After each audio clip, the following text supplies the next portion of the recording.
नमस्कार, आपण पाहताय कोकणचं नंबर 1 महा चॅनल कोकण साधलाय बातमीपत्रात आपलं स्वागत। सुरुवात करूया हेडलाईन्सनं। शक्तीपीठ महामार्गाला दीपक केसरकरांचा पाठिंबा,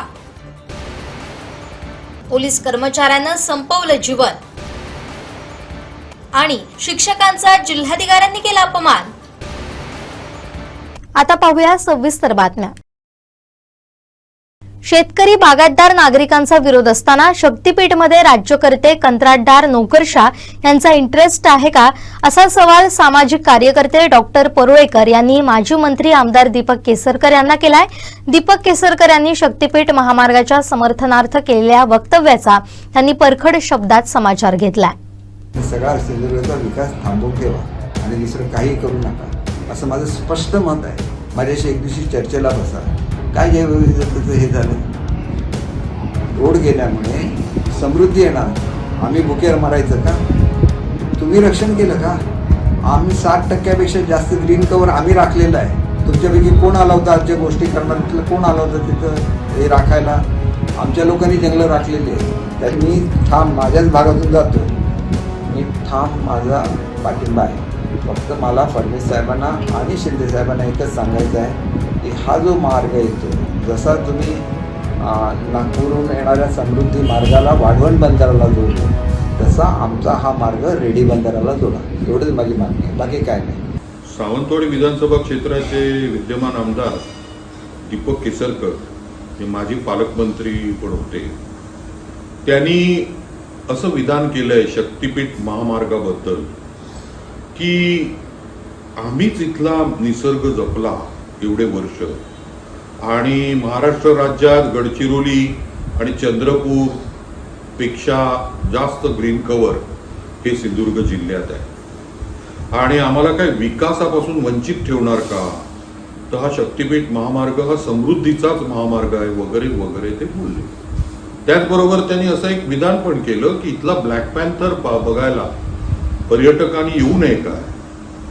तर मुळातच हे सगळं हास्यास्पद आहे आणि ह्याच्यात कुठेही संदर्भ लागत नाही। तर मी असं सांगू इच्छितो की पहिली गोष्ट, ही जी कोकण आहे ना, तळ कोकण असेल, रत्नागिरी, रायगड, सगळा हा जो भाग सिंधुदुर्गाचा, ही चिंचोळी पट्टी आहे, त्यांनाही माहिती आहे।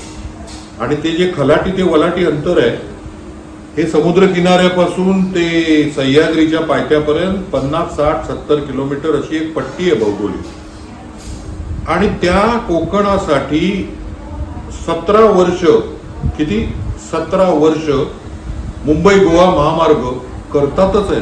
सरकार बदलली, महामार्ग रखडलेलाच आहे। मग तो समृद्धी महामार्ग जो आहे तो 4.5 वर्षात होतो, आणि मग कोकणाने किंवा या भागाने काय घोडं मारलं?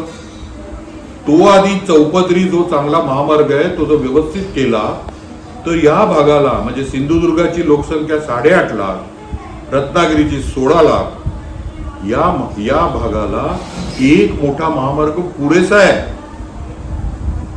वर रेल्वे आहे, अनेक दशक रखडलेला सागरी महामार्ग आहे, जो कोस्टल हायवे आहे, जो पर्यटनाचा कदाचित ती मोठी ब्लड लाईन ठरेल। पाहिजे कोणाला शक्तीपीठ महामार्ग? ज्या 12 जिल्ह्यातून पवनार पासून पत्रादेवीपर्यंत जो हा शक्तीपीठ महामार्ग त्यांनी म्हणजे आखलेला आहे, त्याचं सर्वेक्षण चालू आहे, काय चालू आहे, त्या 12ही जिल्ह्यातले शेतकरी, बागायतदार, नागरिक, जमीन मालक, कुळं सगळेच विरोध करतायत। का विरोध करतायत? लोकशाहीमध्ये जनतेला पाहिजे ते द्यायचंय की राज्यकर्त्यांना, काही मोठ्या कंत्राटदारांना, काही नोकरशहांना त्यांचे इंटरेस्ट आहेत का? हे 86,000 कोटी रुपये हे कोणाच्या मालकीचे आहेत? हे जनतेचे आहेत दीपक केसरकर साहेब, हे कोणाच्या वैयक्तिक मालकीचे नाही आहेत। बरं, हा महामार्ग तुम्ही 6 पदरी करा ना, 8 पदरी करा। 100 मीटर रुंदीचा महामार्ग तुम्ही करणार, आणि तो सिंधुदुर्गात गेळे नावाचं जे गाव आहे, मग आंबोली आहे, मग चौकुळ मधली नेनेवाडी आहे, मग फणसवडे आहे, केसरी आहे, उडेली आहे, फुकेरी, हा भाग कोणी येऊन बघावा। इथे 100 मीटरचा असा पट्टा जर तुम्ही कापत जाणार, झाडं लाखो वृक्ष तुटणार। कुठलाही महामार्ग बघा, राज्यातला आणि देशातला, जेव्हा झाडं तोडता एक झाड लागत नाही, फालतू काहीतरी ती फुलबाग अशी लावलेली असते मधल्या डिवायडरवर, हजारो लाखो झाडं तोडली जातात आणि त्याच्यानंतर एकही मोठा वृक्ष तिथे उगवलेला दिसलेला नाही. आजतागायत पुणे बेंगलोर हायवे घ्या, मुंबई पुणे हायवे घ्या, किंवा हा होत असलेला मुंबई गोवा महामार्ग घ्या, कुठलाही महामार्ग घ्या, आपला चॅलेंज आहे, पुन्हा वृक्ष तुम्हाला उभा दिसणार नाही. दुसरी गोष्ट, फक्त घनदाट जंगल आहे का हो? नाही, हा जागतिक दर्जाचा हॉटस्पॉट आहे. Can you understand? World level global hotspot of biodiversity. म्हणजे जगातल्या टॉप 8च्या हॉटस्पॉट पैकी आपला हा आमचा भाग आहे. सावंतवाडी, दोडामार्ग हा जो पट्टा आहे हा जैवविविधतेने नटलेला आहे. तो कापणार का? तर जनतेला नको असलेला महामार्ग हा विकासाचा आहे, हा भाग भकास करणारा महामार्ग आहे. हा जनतेचा, पर्यटकांचा महामार्ग नाही, याच्यात काहीतरी काळं बेर आहे. हा महामार्ग इथली जनता होऊ देणार नाही. त्यामुळे जाहीर निषेध व्यक्त करतोय, अशा तीव्र भावना मोर्चाच्या समन्वय समितीचे अध्यक्ष GM सामंत यांनी व्यक्त केलं. जी योजना आम्ही तयार केली ती योजना तत्कालीन मंत्र्यांनी मान्य केली, पण जे शिक्षण सचिव, शिक्षण आयुक्त हे लोक या ठिकाणी सही करायला आले नाही. नाहीतर आज जी परिस्थिती निर्माण झाली ती परिस्थिती झाली नसते. आज आम्ही एकत्रित का आलो आणि मोर्चा का काढला? तर पालकांचा जो मूळ हक्क आहे तो हक्कच या शासनकर्त्यांनी हक्कच हिरावून घेतला. आपल्या 91 शाळा सिंधुदुर्ग जिल्ह्यातल्या शून्य शिक्षक म्हणून जाहीर केल्या. शून्य शिक्षक असं म्हणणेच RT ॲक्टची पायमल्ली करणं. पुढे आणखीन अशा शाळा आहेत की एक शिक्षक 6 वर्ग सांभाळणार आहे. प्रत्येक वर्गाला 8-9 विषय आहेत. प्रत्येक वर्गाला 50 तासिका आहेत आणि ह्या तासिका गेले अनेक वर्ष घेतल्या जात नाहीत, कारण शिक्षकच नाही म्हणून. आता तर एक शिक्षक आणि 6 वर्ग चालवा, हे जे सांगणं आहे हे शुद्ध मूर्ख म्हणजे ज्यांना काही RT ॲक्टमधलं एक कोणताच गंध नाही असे हे लोक आहेत. आणि म्हणून आम्ही मुद्दाम या ठिकाणी विद्यार्थी, पालक, शिक्षक, मुख्याध्यापक, संस्थाचालक असे एकूण शिक्षण क्षेत्रातील सगळे लोक या ठिकाणी मोर्चा आणला होता. दुर्दैवाची गोष्ट, शिक्षणाबद्दलची महाराष्ट्रात शासनाला जी काळजी आहे, तळमळ आहे, ती याच्यातून दिसून आली. वास्तविक ज्या दिवशी आम्ही मोर्चाची नोटीस दिली त्याच दिवशी ऑनलाईन होईना कोणत्या ना कोणत्या पद्धतीनं चर्चा करायला होती, पण कोणीही चर्चा केली नाही. आताही अपमान केला. आता हा एवढाच शिक्षण क्षेत्रातला, म्हणजे अमेरिकेमध्ये सगळ्यात जास्त सन्मान शिक्षण क्षेत्रातील कार्यकर्त्यांना असतो, शिक्षकांना असतो. आपल्या जिल्हाधिकाऱ्यांनी अर्धा तास थांबवून ठेवलं. त्यांना हे सगळं दिसत होतं, विद्यार्थी किती आलेत, संस्थाचालक किती आले, हे सगळं दिसत होतं. तेव्हा RT ॲक्टप्रमाणे सगळी अंमलबजावणी करण्यासाठी आणि जो 15/3/2024चा जो निर्णय आहे, शासन निर्णय, ज्याच्यातून शून्य शिक्षक देणार आहेत, ह्या शून्य आकडा फोडण्यासाठी आम्ही या ठिकाणी जमलेलो आहोत. आणि आज आम्ही या ठिकाणी जिल्हाधिकाऱ्यांचा निषेध करतो. त्यांनी शिक्षण यंत्रणेच्या सगळ्यांचा अपमान केलेला आहे.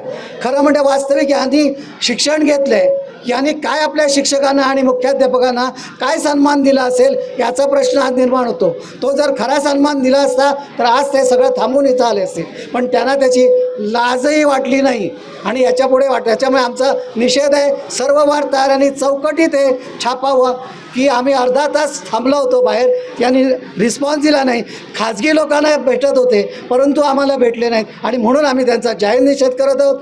आम्हाला वाटलं तर आम्ही उच्च न्यायालयात, सर्वोच्च न्यायालयात सुद्धा यांच्या विरुद्ध जाणार आहोत, पण मुलांचा हक्क मिळवून देणार. एवढे नव्हे, आमच्या जिल्ह्यातला एकही शिक्षक अतिरिक्त मी होऊ देणार नाही. पण गेला तरी चालेल, पण मी त्याच्यासाठी सर्वोच्च न्यायालयापर्यंत जाईन. पण या लोकांकडे आम्ही मान खाली घालणार नाही, या लोकांकडे आम्ही भिक्षा मागणार नाही. शिक्षकांसाठी भिक्षा मुळीच मागणार नाही. शिक्षक जेवढे आवश्यक आहेत ते आम्ही मिळवून देणार. तिलारी प्रकल्पाच्या डाव्या कालव्याचं पाणी कसई दोडामार्ग येथील कालव्याच्या डाव्या आणि उजव्या बाजूच्या शेतकऱ्यांना शेतीसाठी मिळावं या मागणीसाठी शेतकऱ्यांनी तहसील कार्यालय दोडामार्ग इथं शुक्रवारी उपोषण छेडलं होतं. दरम्यान उपसिंचनाला आपण परवानगी देतो, शेतकऱ्यांनी स्वतःचं पाणी पंप बसवून शेतात घेऊ शकतात असं आश्वासन दिल्यानंतर शेतकऱ्यांनी उपोषण मागे घेतलं. एक सेवा पथ आणि एक निरीक्षण पथ. तर निरीक्षण पथच्या बाजूला जी काही शेती आहे त्याच्यासाठी पाणी देण्यासंदर्भात त्यांची मागणी आहे. तर प्रकल्पात ते पाणी देण्याची डायरेक्ट तरतूद नाही आहे, त्यामुळे प्रकल्पातलं ते काम करता येत नाही आहे सध्या. त्यांना सांगितलं की आता आणि दुसरं कसं आहे की त्या भागाला आपण उपसा सिंचनाला परवानगी देऊ शकतो माझ्या अधिकारामध्ये, परंतु उपसा सिंचनासाठी जो काही पंप लागतो किंवा जे काही पाईपलाईन लागतो ते शेतकऱ्यांना स्वतःहून खर्चानं करायचे असते. तर त्याच्यासाठी काही तरतूद करता येईल का असं लोकांचे प्रश्न होता. मग चर्चा अशी झाली की एकदा तुमचं किती क्षेत्र आहे ते एकदा सांगा, त्या क्षेत्रानुसार त्याला किती पंप म्हणजे किती HP चा पंप लागेल आणि त्या पंपासाठी जो काही खर्च येईल मग तो आपल्याला जिल्ह्यामध्ये जे काही योजना असतील सिंधुदुर्ग किंवा इतर काही किंवा कृषी विभाग जर काही असेल तर त्यातनं जर खर्च मिळत असेल तर लोकांची ती सोय होऊन जाईल. आता उपसा सिंचनाची परवानगी देण्यापुरतं आमच्या विभागाचा विषय आहे तो आपल्याला करता येईल अशी चर्चा झाली. नमस्कार. आम्ही सर्व कसई दोडामार्ग नगरपंचायतीतील शेतकरी कसई दोडामार्गमधून तिलारी पाटबंधारेचा डावा कालवा जातो आणि कालव्याच्या खालच्या बाजूला पाण्याचा पुरवठा होत आहे आणि बराचसा दोडामार्ग जो आहे हा कालव्याच्या वरच्या बाजूला येतो आणि तिथली सगळी शेती जी आहे ती पड राहिलेली आहे आणि त्यामुळे तिथे पाण्याची गरज आहे. बरेच युवक शेतीसाठी प्रयत्नशील आहेत, परंतु पाणी नसल्यामुळे कुठल्याही प्रकारचा कामधंदा किंवा शेती होत नाही. यासाठी आम्ही सर्वांनी विचार विनिमय करून आज उपोषणाची नोटीस देऊन 2 मेला उपोषणात बसलेलो आणि त्यांच्या नियमाप्रमाणे वरच्या बाजूला पाणी फक्त लिफ्ट करून घेता येतं आणि बाकीची शासनाची तशी योजना नाही. मग इतर सगळ्यांशी चर्चा करून या ठिकाणी म्हापशेकर साहेब पण आहेत ते आणि सरांशी चर्चा केल्यानंतर त्याने असं सांगितलं की सिंधुरत्नची योजना आहे, ह्या योजनेतून जो पंप आणि इतर जो खर्च आहे त्या खर्चाचं एस्टिमेट आणि शेतकरी आणि त्यांची जमीन ह्या सगळ्याची सांगड घालून ते करता येईल अशा प्रकारे साहेबांनी आता पर्याय दिलेला आहे. आता ह्यानंतरचा जो भाग आहे हा त्यांच्या अखत्यारीत येत नाही, परंतु इतर ज्या प्रशासकीय गोष्टी आहेत त्या ते नक्कीच प्रतिसाद देऊन पूर्ण करतील आणि बाकीचे जो भाग आहेत अर्थात म्हापशेकर साहेबांचे पालकमंत्री ॲक्टिव्ह पालकमंत्री आहेत आणि त्यामुळे आमची मागणी मूर्त स्वरूपात येईल अशी आमची सगळ्या शेतकऱ्यांची मनोधारणा आहे, आम्हाला वाटतं असं. धन्यवाद. कसई दोडामार्गमधील शेतकरी उपोषणाला इथं बसले होते आणि ते तिलारी प्रकल्पाचे जे पाणी आहे या कसई दोडामार्गमधनं कॅनॉल गेला आणि एवढं मोठं पाणी हे गोव्यासाठी जातं आहे, परंतु ही कसई दोडामार्गमधली जमीन जी आहे ही ओलिताखाली येत नाही आहे, जी कालव्याच्या वरच्या बाजूला असणार जमीन आणि शेकडो एकर जागा ही अशी आहे. त्यामुळे शेतकरी पाण्यापासून वंचित आहेत खरं तर आणि या जमिनीला पाणी मिळालं पाहिजे म्हणून त्यांनी आज उपोषणाला बसले होते. त्यांना आत्ता आमचे तिलारी प्रकल्पाचे कार्यकारी अभियंता जाधव साहेब इथं आले, त्यांनी भेट दिली आणि त्यावेळी आम्ही त्यांना विनंती केलेली आहे की जे यांना शेतकऱ्यांना पण सांगितलेलं आहे की तुमची जे कोण शेतकऱ्यांना पाण्याची गरज आहे आत्ता ते तुम्ही तुमची नावं आणि तुमचे जे सर्वे नंबर जमिनीचे ते तुम्ही हे करा आणि किती साधारण क्षेत्र होतं हे याचा डाटा तयार करा आणि तुम्ही कार्यकारी अभियंता तिलारी प्रकल्पाचे यांच्याकडे द्या, जेणेकरून ते सर्वे करतील आणि त्या जमिनीला किती पाणी लागेल आणि किती HP चा पंप आणि किती साधारण पाण्याची लाईन पाईपलाईन न्यावी लागेल हे बघतील आणि साधारण अंदाज इस्टिमेट करतील त्याचं आणि त्याप्रमाणे मग जर यांच्याकडनं शक्य झालं समजा पालकमंत्र्यांना आम्ही सांगणार आहोत, नितेश राणे साहेबांना सांगणारच आहोत, तसंच खासदार राणे साहेबांना पण सांगणार आहोत, नारायण राणे साहेबांना आणि या भागाचे आमदार जे आहे जे सिंधुरत्नचे अध्यक्ष आहेत आता त्या सिंधुरत्नमधून पैसे सुद्धा उसप पिंपळे नळ योजनेसाठी दिलेले आहेत, तसेच उपसा योजनेसाठी तसेच ह्या योजनेला सुद्धा मिळावेत यासाठी साधारण जे इस्टिमेट जे आहे ते इस्टिमेट किती होईल ते प्रमाणे आम्ही त्यांच्याकडे मागणी करू आणि पालकमंत्री महोदयांना सुद्धा सांगू की शक्यतो जर तिलारी प्रकल्पाच्या खर्चातून झाली ही योजना तर करा, न पेक्षा रत्नसिंधूमधून आम्हाला पैसे द्या, जेणेकरून आपल्या या कसई दोडामार्गमधील शेतकऱ्यांना त्याचं शेतीचं खऱ्या अर्थाने या तिलारी प्रकल्पाचं पाणी घेऊन शेती करता येईल.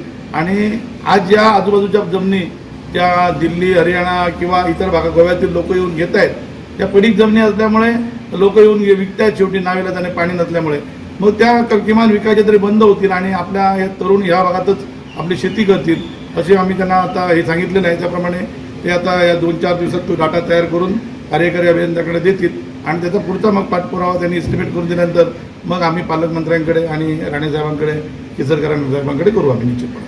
त्यामुळे आता हे त्यांना मान्य झालं त्याप्रमाणे कार्यकारी अभियंत्यांनी सांगितल्याप्रमाणे ऐकून त्यांनी आता हे उपोषण मागे घेतलेलं आहे. आणि ह्याच्यापूर्वी आम्ही पालकमंत्री महोदयांच्या माध्यमातून करणार आहोत. नवीन शिक्षक संच मान्यता अध्यादेशानं जिल्ह्यातील शिक्षण क्षेत्राचं कंबरडं मोडलंय. जिल्ह्यातील 198 पैकी 91 शाळा शून्य शिक्षिकी होणार असून 60 शाळा एकशिक्षिक होणार आहे, तर केवळ 47 शाळांमध्ये पुरेसे शिक्षक राहणार आहेत. याशिवाय 700 कार्यरत शिक्षक अतिरिक्त ठरणार आहेत. त्यामुळे हा आदेश रद्द करण्यासाठी संस्थाचालक, मुख्याध्यापक, शिक्षक, शिक्षकेतर कर्मचारी, पालक, विद्यार्थी यांचा भव्य मोर्चा जिल्हाधिकारी कार्यालयावर सिंधुदुर्ग जिल्हा शिक्षक समन्वय समितीनं आयोजित केलाय.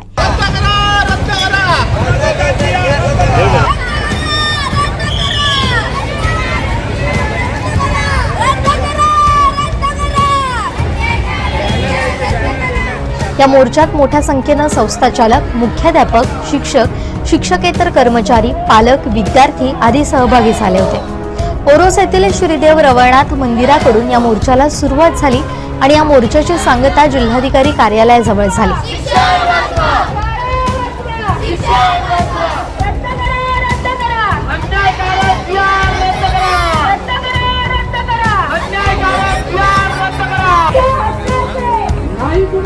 यावेळी या मोर्चाचं रूपांतर सभेत होऊन सिंधुदुर्गातील शिक्षण क्षेत्रावर होणारा परिणाम याबाबत उपस्थितांनी मार्गदर्शन केलं.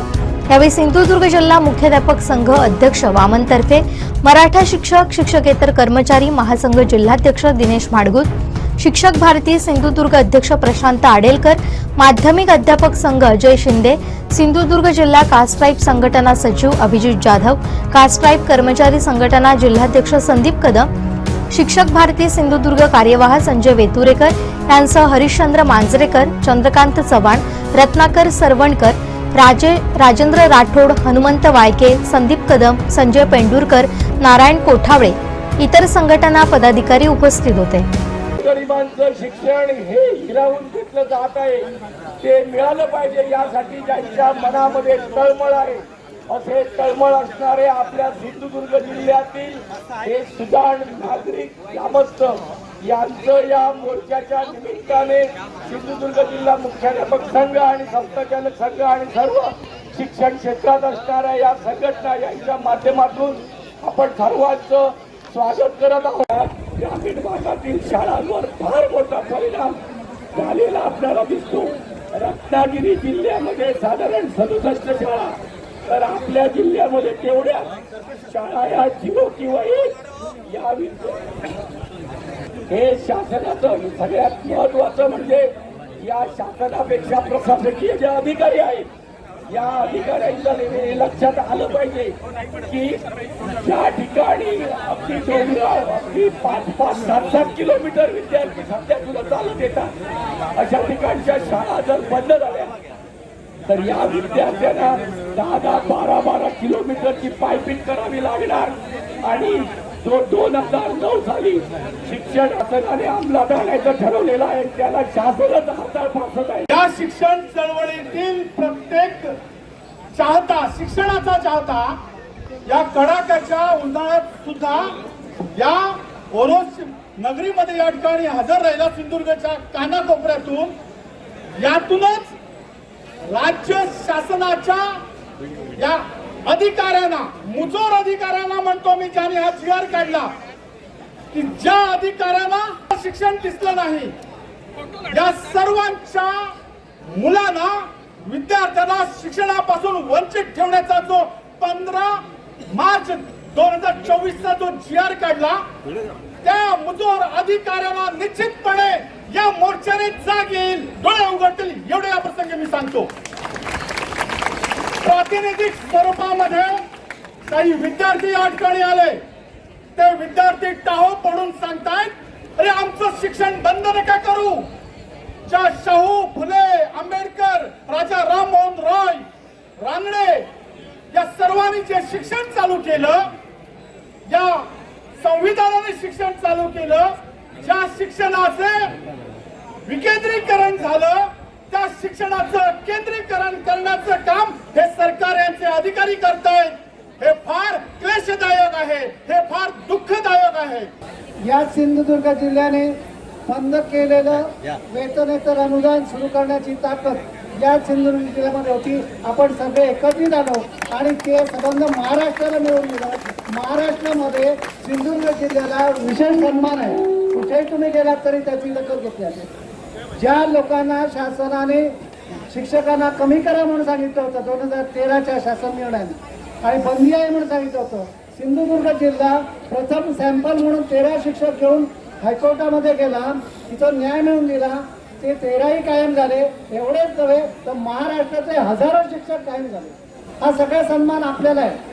आणि आता जो नवीन आता मी जे बोलणार आहे ते थोडक्यात सांगतो, कारण ऊन लागत असल्यामुळे जेव्हा 13/12/2013चा शासन निर्णय आला आणि धडाधड शिक्षक आपले अतिरिक्त व्हायला लागले, गणित इंग्रजी शिकवायला शिक्षकच नव्हते, तेव्हा प्रथम जर कोण बाहेर पडला असेल तर सिंधुदुर्ग जिल्हा बाहेर पडला, तो उच्च न्यायालयात गेला आणि त्याने स्थगिती मिळवली।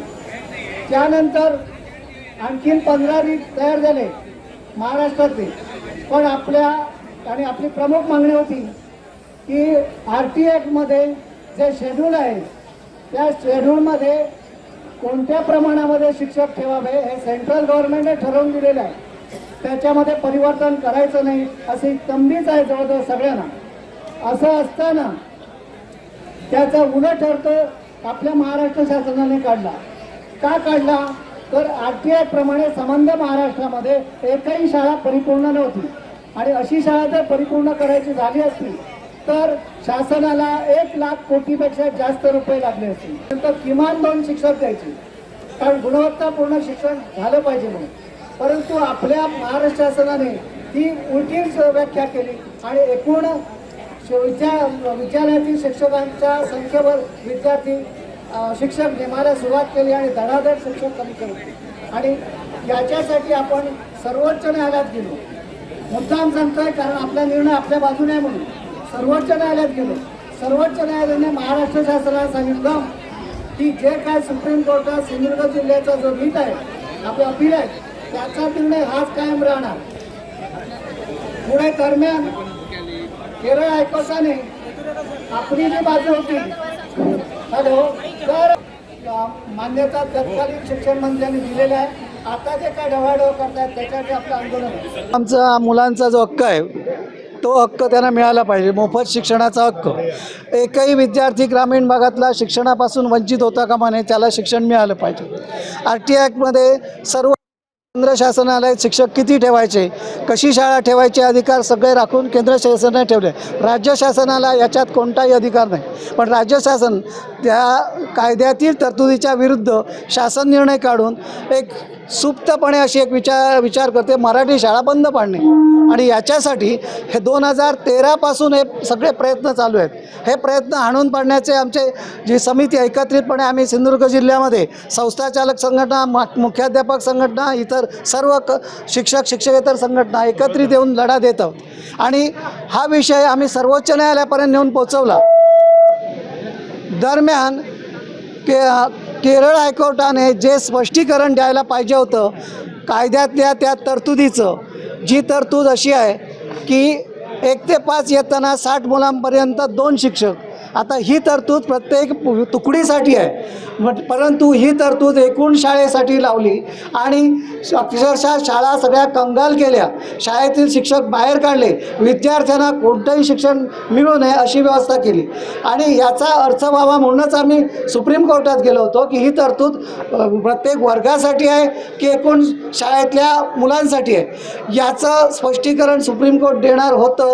पण दरम्यान असं घडलं की केरळ उच्च न्यायालयाने स्पष्ट शब्दात असं स्पष्टीकरण दिलं की ही जी तरतूद आहे ती प्रत्येक वर्गासाठी आहे आणि जर ही तरतूद तुम्ही एकूण मुलांच्या शाळेतल्या मुलांवर आधारित तर अत्यंत नाशक होईल, त्रासदायक असे परिणाम दिसतील आणि तेच परिणाम आज दिसत आहेत। सावंतवाडीचे सुपुत्र लक्ष्मण उर्फ संजय ठाकूर यांनी संकलन केलेल्या कोकणचे पंढरपूर श्री विठ्ठल रखुमाई मंदिर सावंतवाडी या पुस्तकाचा प्रकाशन सोहळा 1 मेला पार पडला। सावंतवाडी येथील श्री विठ्ठल रखुमाई मंदिराच्या त्रिशताब्दी वर्षानिमित्त आणि परमपूज्य भाऊ मसूरकर यांच्या जन्मशताब्दी सांगता सोहळ्याचं औचित्य साधून हे प्रकाशन करण्यात आलं। सर्वप्रथम श्री विठ्ठल रखुमाईला श्रीफळ अर्पण करण्यात आला। यानंतर सावंतवाडी विधानसभा मतदारसंघाचे आमदार दीपक केसरकर, ज्येष्ठ खगोलशास्त्रज्ञ दामोदर सोमण, सावंतवाडीचे माजी नगराध्यक्ष तथा विठ्ठल रखुमाई मंदिर समिती अध्यक्ष दिलीप नार्वेकर, प्राध्यापक डॉक्टर प्रदीप ढवळ, पुस्तकाचे प्रकाशक संजय वेंगुर्लेकर, ज्येष्ठ पत्रकार प्रमोद तेंडुलकर, लेखिका सुनीता दीक्षित, लेखक लक्ष्मण ठाकूर आदी मान्यवरांच्या हस्ते दीपप्रज्वलन करून पुस्तक प्रकाशन सोहळ्याचं उद्घाटन करण्यात आलं.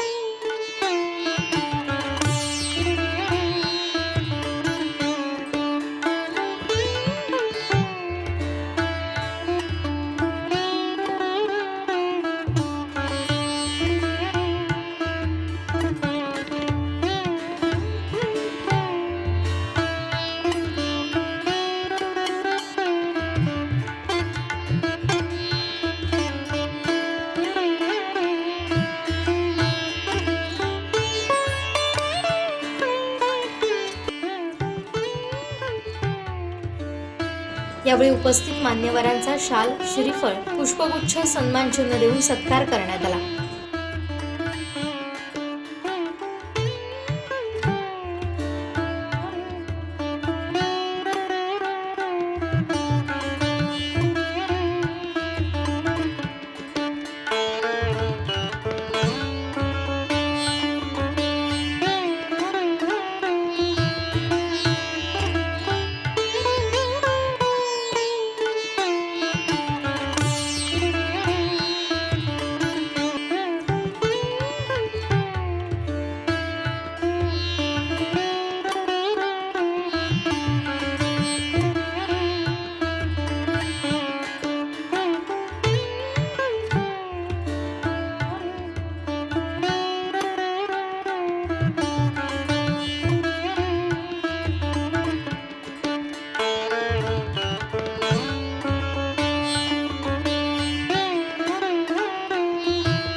त्यानंतर मान्यवरांच्या हस्ते या पुस्तकाचं प्रकाशन करण्यात आलं. या पुस्तक प्रकाशन सोहळ्याचे अध्यक्ष ज्येष्ठ खगोलशास्त्रज्ञ दामोदर सोमण यांनी पुस्तकाचं प्रकाशन झाल्याचं जाहीर केलं. यावेळी शिवसेना तालुका प्रमुख नितीन मांजरेकर यांच्यातर्फे आणि सचिन वालावलकर यांच्या हस्ते यांनी श्री विठ्ठल रुक्मिणीची मूर्ती देऊन लक्ष्मण ठाकूर आणि त्यांच्या पत्नीचा सत्कार केला. सुंदर पुस्तक आहे. मी प्रकाशनाला मुंबईतून ठाण्याहून इथे आलो, पण येण्यापूर्वी माझं नेहमी विनंती असते प्रकाशकांना, लेखकांना, की मला अगोदर पुस्तक वाचायला पाहिजे. आता तर त्यांनी ते पुस्तक अगोदर प्रकाशित झालं. बरेच वेळा प्रकाशक जसा टेलर असतात ना, शर्ट तयार आहे पण त्याला बटणं लावायची बाकी आहेत, तसं कव्हर बाकी आहे असं सांगत असतात अनेक वेळा. पण मला प्रकाशकांचं आणि लेखकांचं कौतुक, जवळजवळ मला वाटतं 1 महिना 15 दिवस अगोदर हे पुस्तक तयार झालेलं आहे, ग्रंथ तयार झालेला आहे. आणि आता तुम्हाला सर्वांना विनंती करतो पाहुणा या नात्यानं, की या पुस्तकाच्या 3 प्रती घ्या विकत. 3 प्रती आज कन्सेशन आहे मला वाटतं. 3 प्रती घ्या. एक तुमच्यासाठी घ्या, नक्कीच आयुष्य बदलेल. दुसरी प्रत तुमच्या मित्राला देण्यासाठी घ्या, बाहेरगावी जो मित्र असेल त्याला पाठवा. आणि तिसरी प्रत तुमच्या शत्रूला पाठवा. जर शत्रूला हे पुस्तक दिलं तर तो तुमचा मित्र नक्कीच बनेल, असं हे पुस्तक आहे. हे संपूर्ण जग, आज तुम्हाला कल्पना नसेल असेल माहीत नाही, पण जगातून वारकरी संप्रदायाचा अभ्यास केला जातो आहे. जिथे असतं तिथे किंमत नसते.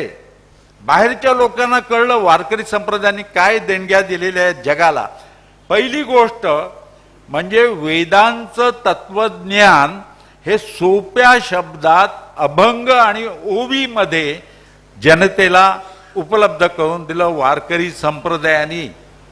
नाहीतर ठराविक लोकच वेदांचा अभ्यास करीत होते. सामान्य माणसाला वेदांचं तत्वज्ञान कळलं पाहिजे, भक्तिमार्ग कळला पाहिजे. वारकरी संप्रदायाने तो अधिकार प्राप्त करून दिला. दुसरी महत्वाची गोष्ट, पूर्वी यज्ञयाग व्हायचे, यज्ञामध्ये पशु बळी दिला जायचा, ही पशु हत्या करू नका. हे वारकरी संप्रदायाने सांगितलेलं आहे, लक्षात ठेवा, खूप महत्वाचं. कारण यज्ञामध्ये बळी देण्याची इतकी प्रथा सुरू झाली की असं वाटलं हे नको, बंद व्हावं.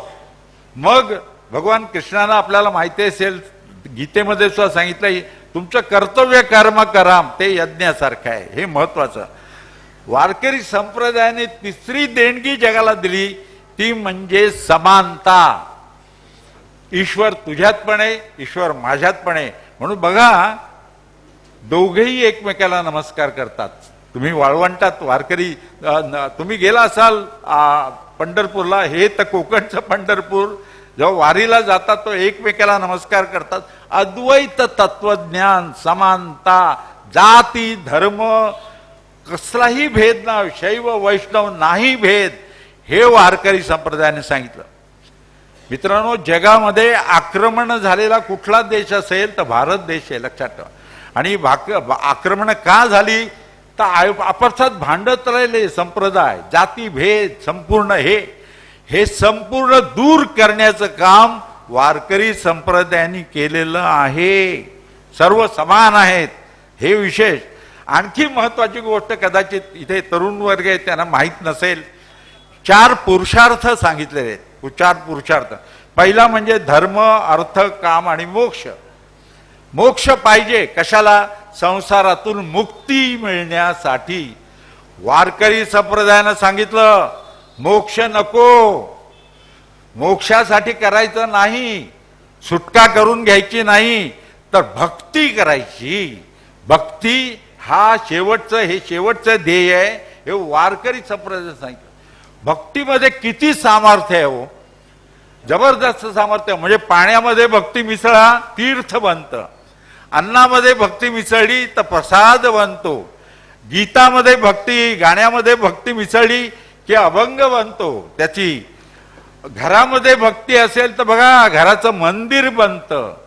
भक्ती पाहिजे. कामात भक्ती ठेवली तर काम वाटत नाही, तर सेवा होते. यात्रेमध्ये भक्ती असेल तर तीर्थयात्रा होते. भक्तीनं प्रत्येकानं वर्तन करायला पाहिजे, आणि भक्ती हेच उद्दिष्ट, हे ध्येय. मोक्ष नको, भक्ती पाहिजे. ही देणगी वारकरी संप्रदायानं दिलेली आहे. आणखी महत्वाची गोष्ट, कर्मकांड करू नका. अरे काय राजा, हे कठीण आहे. काही लोक कर्मकांड केलं तरच भगवान प्रसन्न होतो, ईश्वर प्रसन्न होतो. वारकरी संप्रदायाने कर्मकांड करू नका, केवळ नामजप करा, राम कृष्ण हरी, बस. तेवढं मोठं तत्वज्ञान या नामजपात आहे. तुम्ही पूजा अर्चा कर्मकांड वेगळं काय करू नका. नामजप केला तरी तुम्ही भक्ती मार्गात आहात, तुमचं ध्येय साध्य होतं. मुक्तीपेक्षा भक्ती श्रेष्ठ हे सांगितलं. आणि महत्वाची गोष्ट म्हणजे प्रपंच नेटका करा. तुम्ही संन्यास घेऊ नका, तुम्ही तुमचा व्यवसाय जो आहे तो सोडू नका. म्हणजे बघा, दळण दळताना सुद्धा मला मदत करते रुक्मिणी, पांडुरंग मदत करतोय, पीठ येतंय, काम वाटत नाही. जेव्हा गोरा महाराज मडकी भाजायचे त्यावेळी शेती करणारे प्रत्येक क्षेत्रामध्ये बघा, जे भक्त झालेले आहेत, जे ह्या वारकरी पथातले संत आहेत, त्या प्रत्येकाने आपलं कार्य केलं. कार्य सोडून तुम्ही भक्ती करू नका.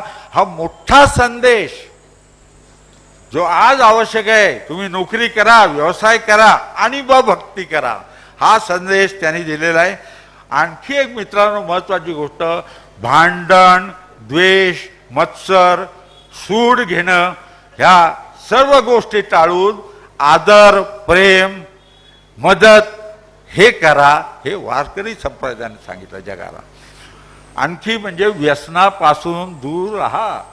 मी मफतलाल गिरडीमध्ये काम करत होतो, मला आठवतं, व्यसनी माणसाला माळ घातली ना की तो इतका बदलतो, व्यसनापासून दूर जातो. सांगून नाही समजत, पण ती माळीला हात लावला की बस विठ्ठल रामकृष्ण हरी व्यसनापासून दूर राहायचं हे वारकरी संप्रदायाने अनेकांना व्यसनापासून दूर केलेलं आहे, हे महत्त्वाचं आहे.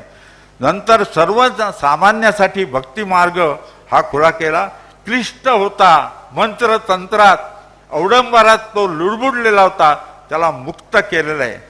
आणखी महत्त्वाची गोष्ट, माणसाच्या अंगचे गुणसंपदा हे जोपासा हे सांगितलंय. नीती चारित्र्य यांचा आग्रह वारकरी संप्रदायाने केलाय. ज्ञान कर्म आणि भक्ती याचा आग्रह केलेला आहे. भागवत धर्म म्हणजे वारकरी धर्म, मानवतेचा धर्म. आपल्याकडे हेच सांगितलेलं आहे, माणसानं माणसाशी माणसासारखं वागावं. जगातल्या कुठल्याही संस्कृतीमध्ये हे सांगितलेलं नाही. इतका श्रेष्ठ वारकरी संप्रदाय आज संपूर्ण जग त्याचा अभ्यास करत आहे. सावंतवाडी विठ्ठल रखुमाई मंदिरातील पुस्तक प्रकाशन सोहळ्याच्या निमित्तानं बोलताना आमदार दीपक केसरकर यांनी विमानातील तो किस्सा सांगितला. ते म्हणालेत, ही सर्व देवतांची कृपा. काय घडलं केसरकर यांच्या सोबत पाहूया. खरं तर मला तब्येतीच्या कारणामुळे जास्त वेळ बसायची परवानगी नाही, म्हणून मी तेंडुलकर साहेबांना मागितलं की मला जाण्याची परवानगी द्या, कारण मला 15 तारीखपर्यंत बेड रेस्ट सांगितली होती. काल मी 13 तारीखला लोणावळ्याला होतो. एकविरा देवीचं मंदिर तुम्हाला माहिती आहे, डोंगरावर आहे. आणि मी कुठल्याही देवीच्या मंदिरात गेलो तर मध्ये थांबत नाही, कंटिन्युअस चढत जातो. आणि तसाच मी गेलो त्या दिवशी. आंबेडकर जयंती होती. आल्यानंतर आंबेडकर साहेबांच्या समाधीस्थळाला भेट दिली. तिथून विमानात जाऊन बसलो. विमानाचे दरवाजे बंद झाले आणि नंतर पायलटने जाहीर केलं की 15 मिनटं कंजेशन आहे, ट्रॅफिक कंजेशन, त्यामुळे 15 मिनिट विमान हे होणार नाही, म्हणजे उडणार नाही. मला थोडासा घाम यायला लागला. मी म्हटलं की हे देवाचे संकेत आहे की मी विमानातून उतरलं पाहिजे. विमानातून उतरलो, थेट हॉस्पिटलमध्ये गेलो.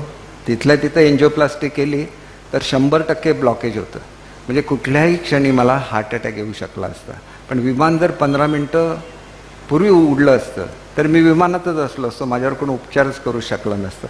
मला काय हार्ट अटॅक वगैरे आला नाही, परंतु 100% ब्लॉकेज होतं, जे डॉक्टरनी काढलं. आणि त्याने मला सांगितलं की एक काम करा, तुम्ही फिरत राहणार, 15 दिवस थांबा, कारण तुम्हाला जी औषधं दिलेली आहेत त्याच्यामुळे 15 दिवस तुम्हाला विश्रांती घ्यायला लागेल. म्हणून मी आता मला निघायला लागेल. वैभववाडी पोलीस ठाण्यातील पोलीस कॉन्स्टेबल अनिल गोविंद शेटे यांनी शहरातील राहत्या घरी ओढणीनं पंख्याला गळफास घेऊन आत्महत्या केली. हा प्रकार गुरुवारी रात्री 8:30च्या सुमारास घडला.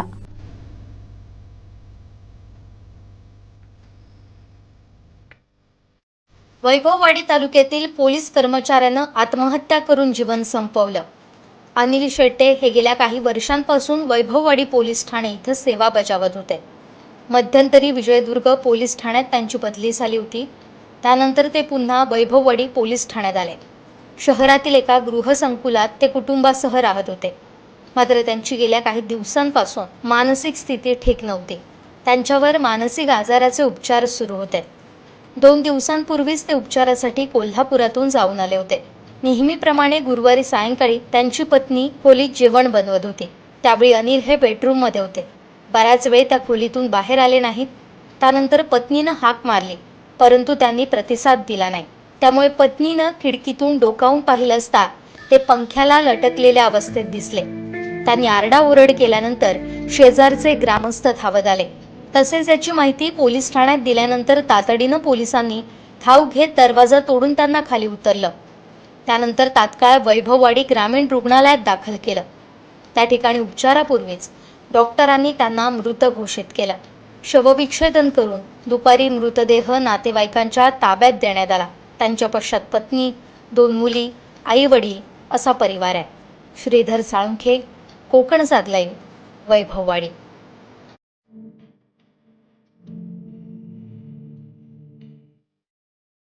शक्तीपीठ महामार्गाला विरोध करून सिंधुदुर्गचा विकास थांबवून ठेवा असं माझं स्पष्ट मत आहे.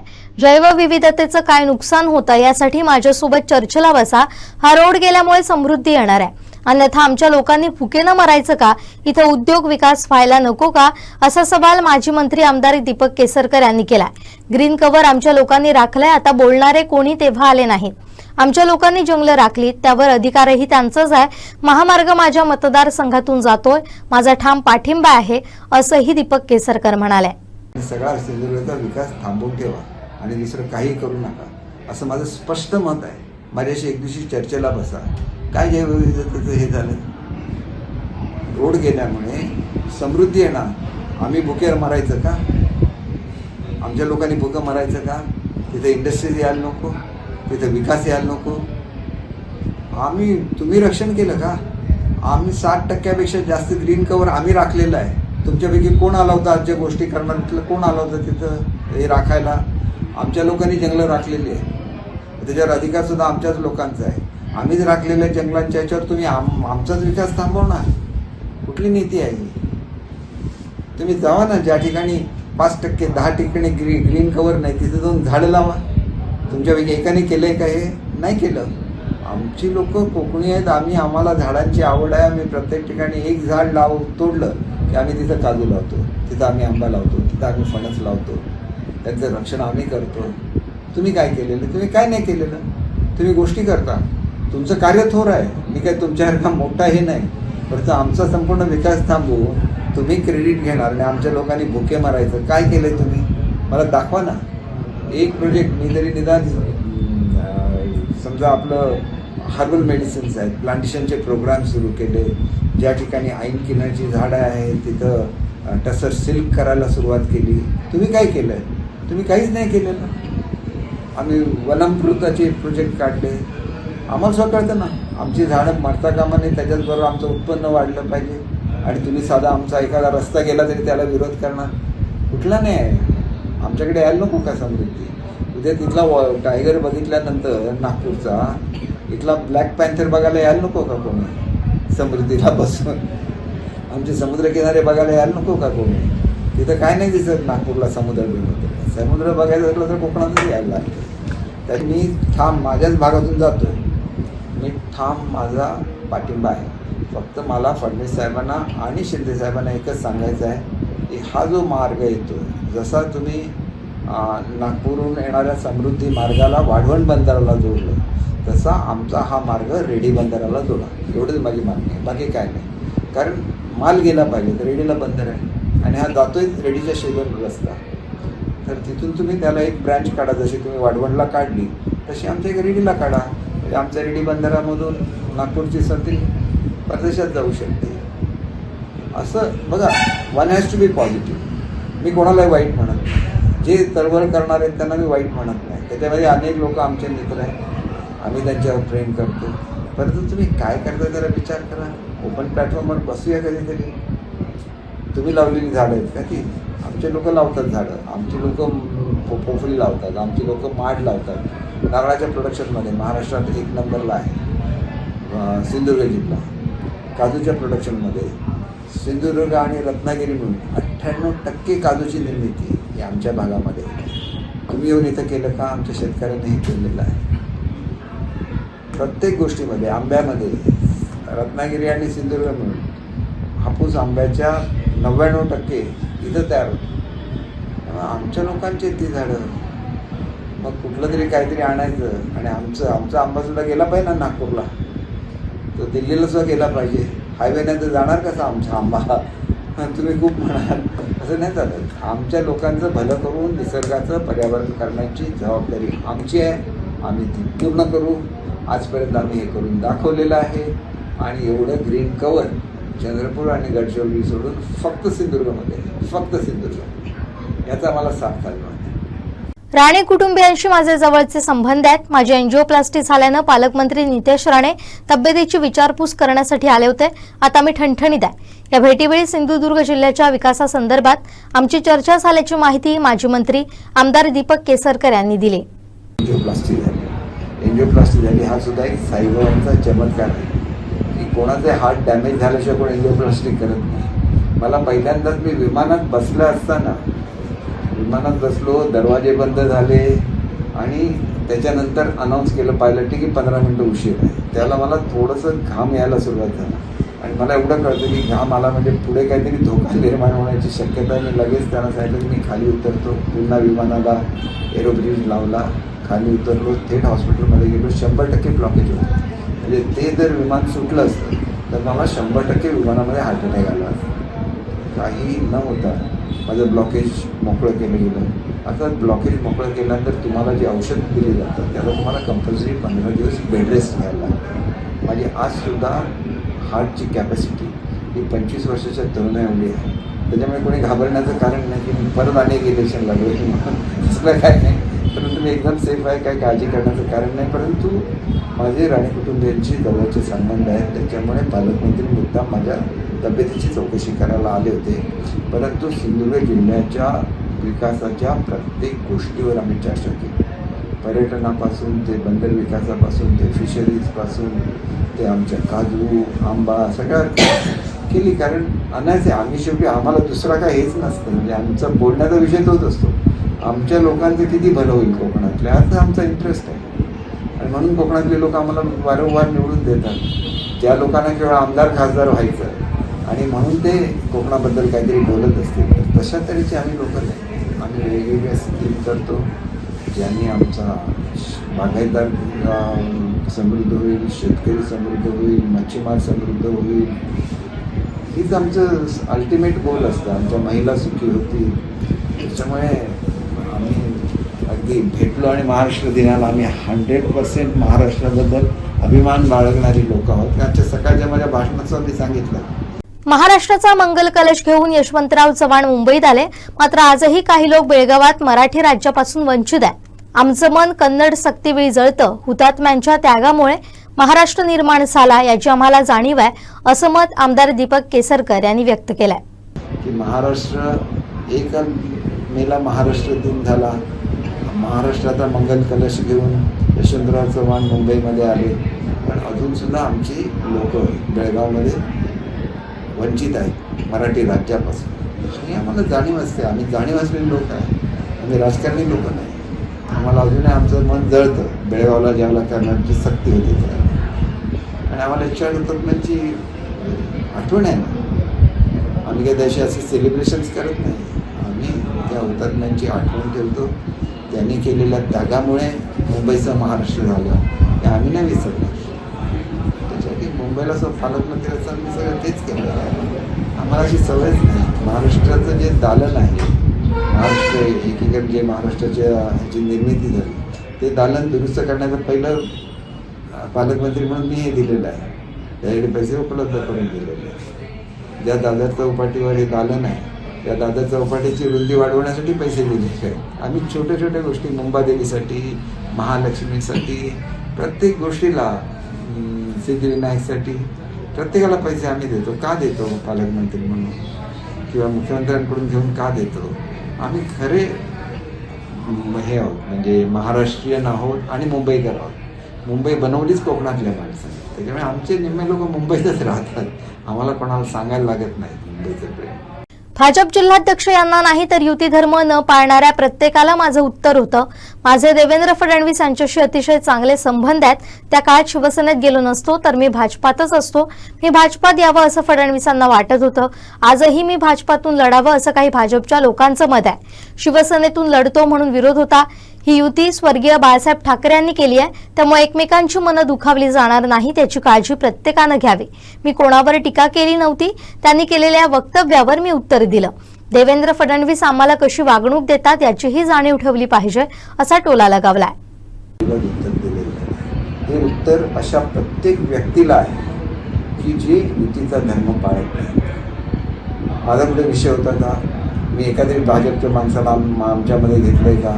उलट मी माझ्या इलेक्शनचे सुद्धा सगळे अधिकार बीजेपीच्या ह्यानं दिले होते. त्याचं कारण स्पष्ट आहे. माझे संबंध कोणाशी असणार? माझे अतिशय जवळचे संबंध हे फडणवीस साहेबांशी आहे. म्हणजे मी जर शिवसेनेमध्ये गेलो नसतो तर मी 100% बीजेपीमध्ये यावं असं त्या काळात सुद्धा ज्यावेळेला आमच्या जिल्ह्यात संघर्ष झाला होता त्यावेळेला सुद्धा त्याला फडणवीस साहेब अध्यक्ष होते भाजपचे. त्यांना वाटत होतं माझ्याकडे झालं पाहिजे म्हणून त्यांनी मला ह्यांना सांगून पर्रिकर साहेबांना सांगून मला दिल्लीला पाठवलं होतं. दुर्दैवाने पुढच्या काळात ते झालं नाही. आणि आता सुद्धा शिंदे साहेबांना वाईट वाटेल म्हणून मी शिंदे साहेबांच्या पक्षामधून लढवली. नाहीतर काय मला जर कधीच त्यांचं सगळ्यांचं म्हणणं काय होतं आमचा विरोध एवढ्यासाठी की तुम्ही शिवसेनेतच लढवत आहे, भाजपमधून लढवा, आम्ही 100% तुमच्याबरोबर आहे हे म्हणणारे सगळे भाजपचेच लोक होते ना. त्यामुळे भाजप आणि सेनेची युती ही बाळासाहेबांनी घडवलेली युती आहे. ती युती कशी मजबूत राहील हे आपण बघितलं पाहिजे. एकामेकाची मनं दुखवणे होत नाही. मी तर कोणाला दुखवलेलं नाही. सावंत साहेब तर माझे अत्यंत जीवलग मित्र आहेत. त्यांनी स्टेटमेंट काढल्यानंतर मला हे सांगायला लागलं की फडणवीस साहेब कसे बोलतात आणि आपण सगळे लोक कसे बोलतात तर विचार करते तुमचे नेते आहेत ते म्हणतात मी जाऊन थोडी देऊन बसून याला निवडून आणेल म्हणून. जो मनुष्य त्यांच्यासाठी बरोबर राहतो त्याच्यावर ते प्रेम करतात. ते नेते आहेत म्हणून तर त्यांच्या एवढे लोक आहेत ना, म्हणून ते त्यांच्या एवढ्या जवळच आहेत. दोडामार्गमधील मदरशांसंदर्भात कडक कारवाई होईलच. अनधिकृत मदरशा चालू दिला जाऊ शकत नाही. या ठिकाणी मुलांना रेग्युलर शिक्षण दिलं जात नाही हे देखील निदर्शनास आलंय, असंही विधान आमदार दीपक केसरकर यांनी केलंय. अनधिकृत मदरसा कोणीही चालू करू शकत नाही. मदरसा ही एक सिस्टम आहे अरेबिक भाषा शिकण्याची. जसे आपल्या वेद पाठशाळा असतात तसे मदरसे आहेत. परंतु वेद पाठशाळा ऑफिशियल असते.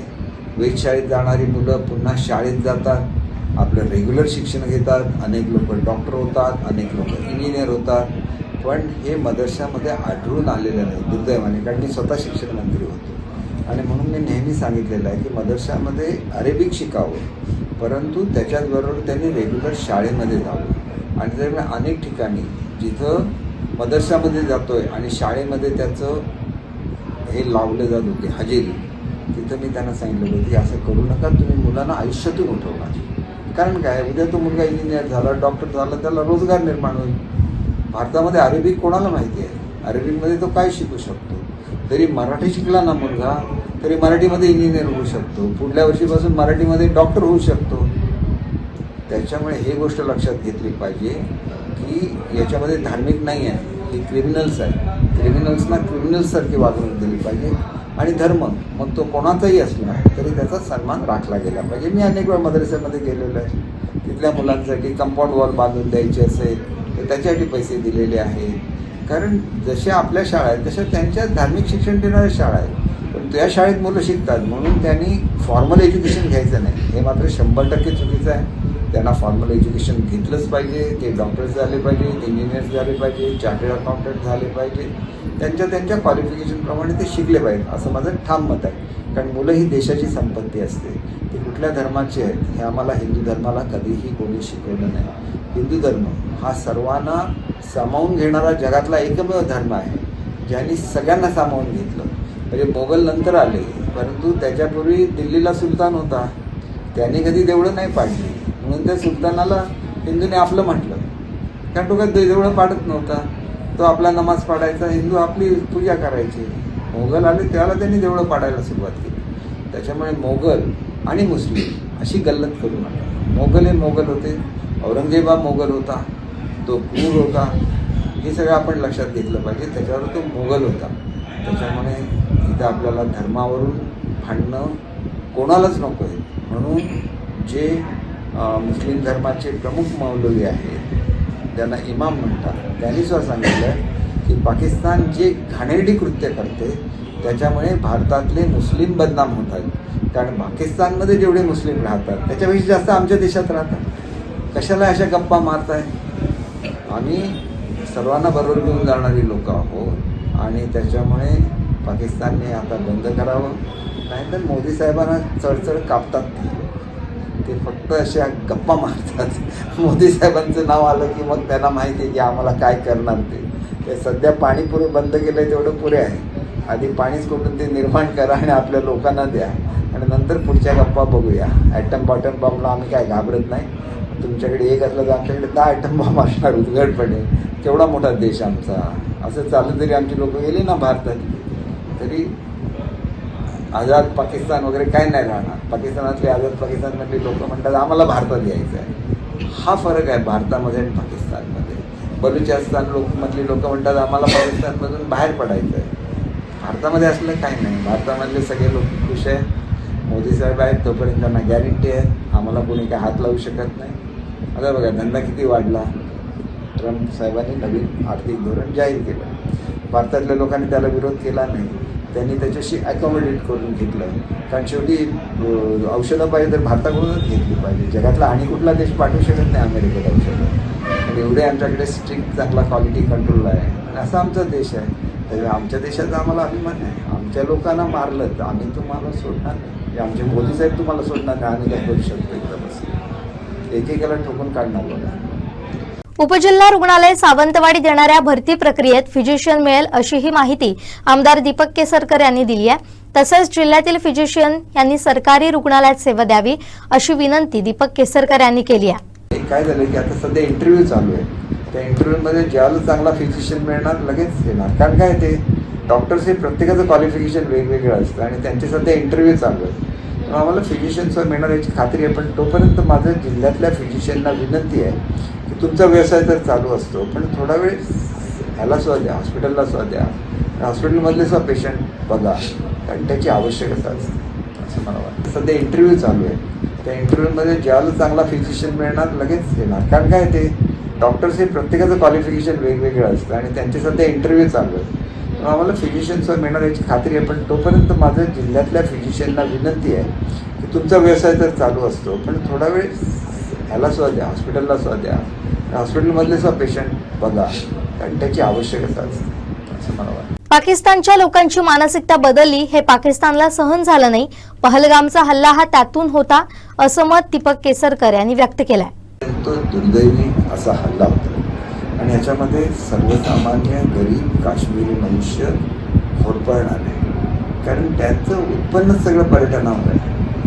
गेली 5 वर्ष 370 कलम नष्ट केल्यानंतर जी काय प्रॉस्पेरिटी आली आणि त्याच्यामुळे पाकिस्तान म्हणजे काश्मीरमधल्या लोकांची मानसिकता बदलायला लागली. हे पाकिस्तानला बघवलं नाही म्हणून त्याने तो हल्ला केला.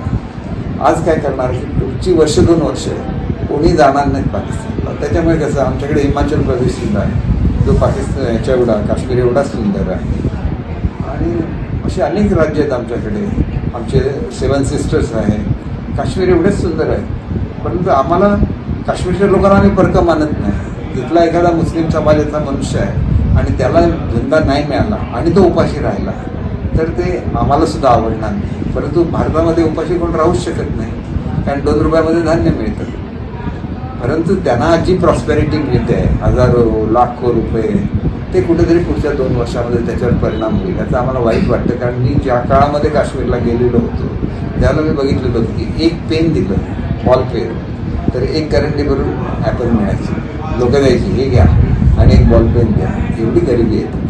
ती गरिबी बदलण्याचं काम हे आदरणीय मोदी साहेबांनी केलं. तिथे वेगवेगळे उद्योगधंदे आणले, तिथल्या युवकांच्या हाताला काम दिलं, त्यांना बसेस दिल्या म्हणजे टुरिस्टमधल्या बसेस दिल्या, वेगवेगळ्या आणि फॅसिलिटीज टुरिझममध्ये दिल्या. आणि हे केवळ काश्मीरसाठी केलं असं नाही. मी ज्यावेळेला आसामला गेलो होतो आसामसाठी स्पेशल प्रोग्राम आहे भारताचा. म्हणजे एक नेता काय करू शकतो देशामध्ये याचं उत्कृष्ट उदाहरण मोदी साहेब आहे असं मला वाटतं. मालवण शहरातील दांडी येथील दांडी लिंक रोड रस्ता सार्वजनिक वहिवाट म्हणून शासकीय दरबारी जाहीर झाला असतानाही वहिवाट बेकायदेशीरपणे अडवून दांडीतील हजारो भूमिपुत्रांची गैरसोय करणाऱ्या समाजकंटकांवर कारवाई न केल्याबद्दल मालवण प्रशासन मालवण पोलीस ठाण्याच्या गलथान कारभाराविरुद्ध आमरण उपोषण सुरू करण्यात आलंय. मागणीबाबत योग्य ती कार्यवाही न झाल्यास प्रसंगी आत्मदहन करू असा इशारा देखील देण्यात आलाय. तहसीलदारांनी आमच्या बाजूने निर्णय दिला की ही वहिवाट आहे. वहिवाट म्हणजे काय येण्या जाण्याचा रस्ता तो अडवता येत नाही. दुसरी गोष्ट की मी मंत्रालयाकडे तक्रार केली आणि मंत्रालयाकडे अहवाल मागितलेला. आता सिंहगड कायद्यामध्ये लिहिलं आहे की ही वहिवाट आहे ती मच्छीमारांसाठी आणि ती अडवता येत नाही. हा कायद्यात तरतूद आहे. ही तरतूद असताना ही अडवली हा गुन्हा आहे आणि असं असताना या आगवणकरची गुन्हा दाखल होत नाही आहे मालवण पोलीस स्टेशनतर्फे. थोडक्यात सांगायचं तर तहसीलदार मुख्याधिकारी आणि पोलीस स्टेशन हे सगळे या गुंडांच्या पाठी उभे आहेत. हा आमचा म्हणजे प्रशासन सगळ्या गुंडांच्या पाठी उभं आहे हा आमची तक्रार आहे. आज प्रशासन लक्ष देत नाहीये किंवा मार्ग काढत नाहीये. आज स्थानिकांना खूप इथे प्रॉब्लेम होत आहेत. येण्या जाण्याचा रस्ता बंद झालेला आहे. 4 वर्षापूर्वी प्रशासनाने जेव्हा रस्ता हा जेव्हा घालू इच्छिला तेव्हाच त्यांनी पहिल्यांदा आधी शहानिशा करायला हवी होती की बाबा हे मालक तयार आहेत की नाहीये. जर ते नव्हते तर 30 लाखाचा निधी त्यांनी कसा काय खर्ची घातलेला आहे. आणि आज मी इथले जे आगवणकर म्हणून आहेत त्यांना मी विनंती करेन स्थानिक म्हणून की त्यांनी लोकांचा आणि वयोवृद्धांचा विचार करून थोडंसं एक सॉफ्ट भूमिका घेऊन त्यांनी हा रस्ता खुला करावा लोकांसाठी. एवढंच सांगू इच्छितो. मला एवढंच सांगायचं आहे की नगरपालिकेने जर 30 लाख इथे खर्ची घातले तर आज नगरपालिका का कारवाई करत नाहीये? कारण नगरपालिकेने 30 लाख खर्ची घातलेले आहेत या रस्त्याला आणि त्यावेळी मी स्थानिक नगरसेविका म्हणून ओपनिंगला मी आगवणकरांनाच इथे बोलवलेलं आणि आगवणकरांनी नारळ इथे वाढवलेला आहे आणि त्यावेळी जर त्यांना विरोध करायचा होता तर त्याच वेळी त्यांनी विरोध करायला पाहिजे होता. हे माझं ठाम मत आहे. त्यावेळी मला सांगायला पाहिजे होतं सेजल थांब माझा विरोध आहे इथे.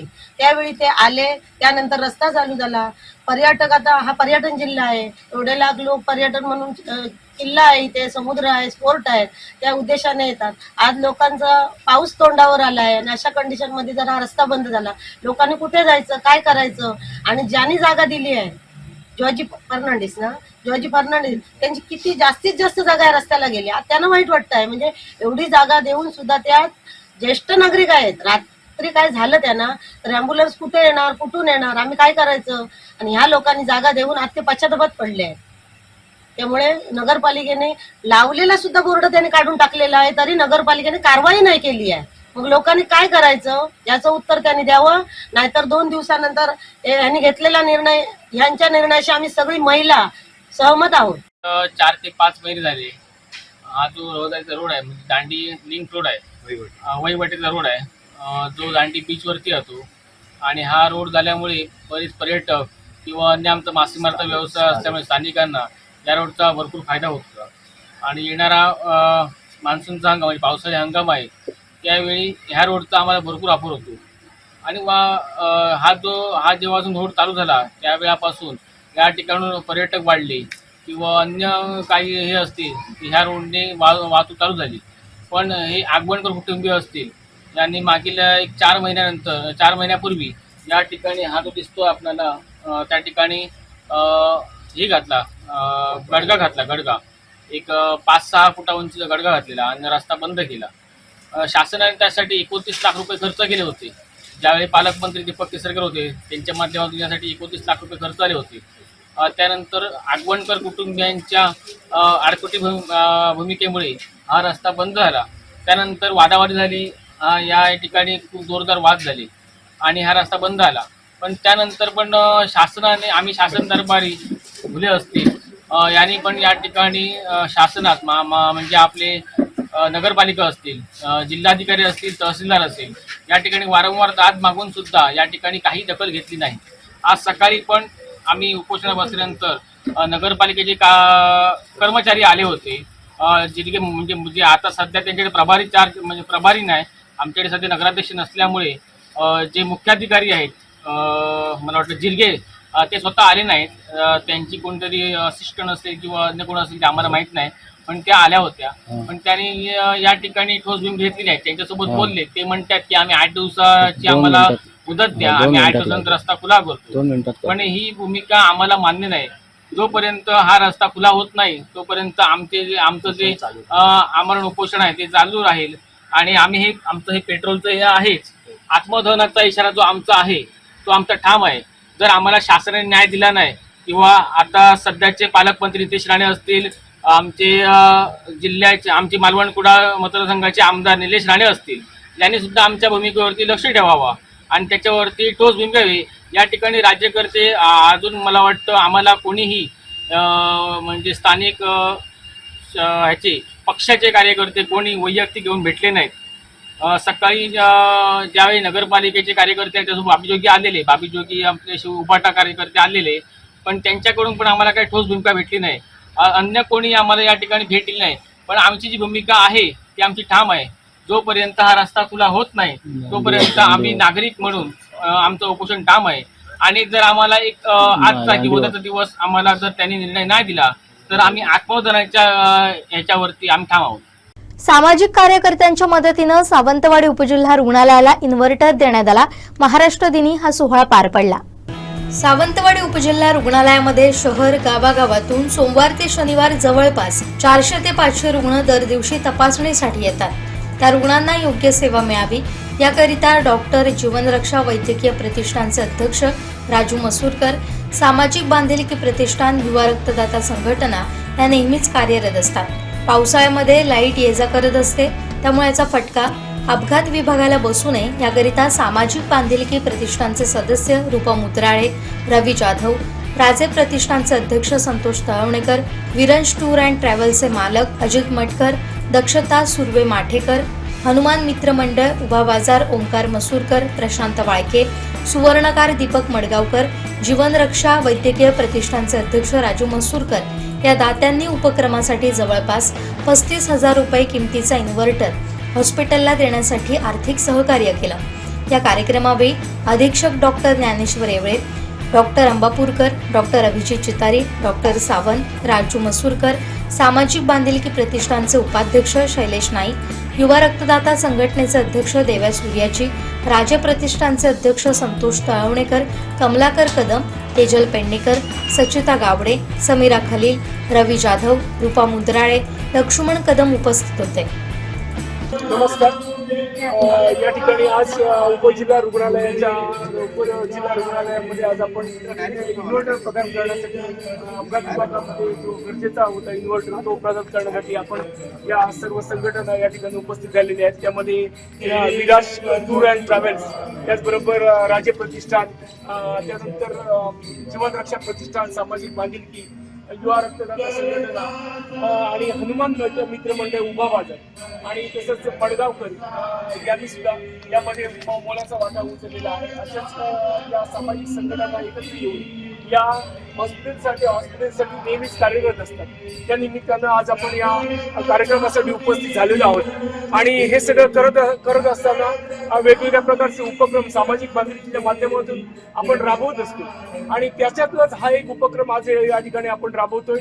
औचित्य आजचा 1 मे हा आजचा महाराष्ट्र दिन आहे, त्याचबरोबर कामगार दिन आहे आणि सगळ्यात महत्त्वाचा तिसरा विषय म्हणजे सिंधुदुर्ग जिल्ह्याची स्थापना झाली तो पण दिवस आज साजरा केला जातो।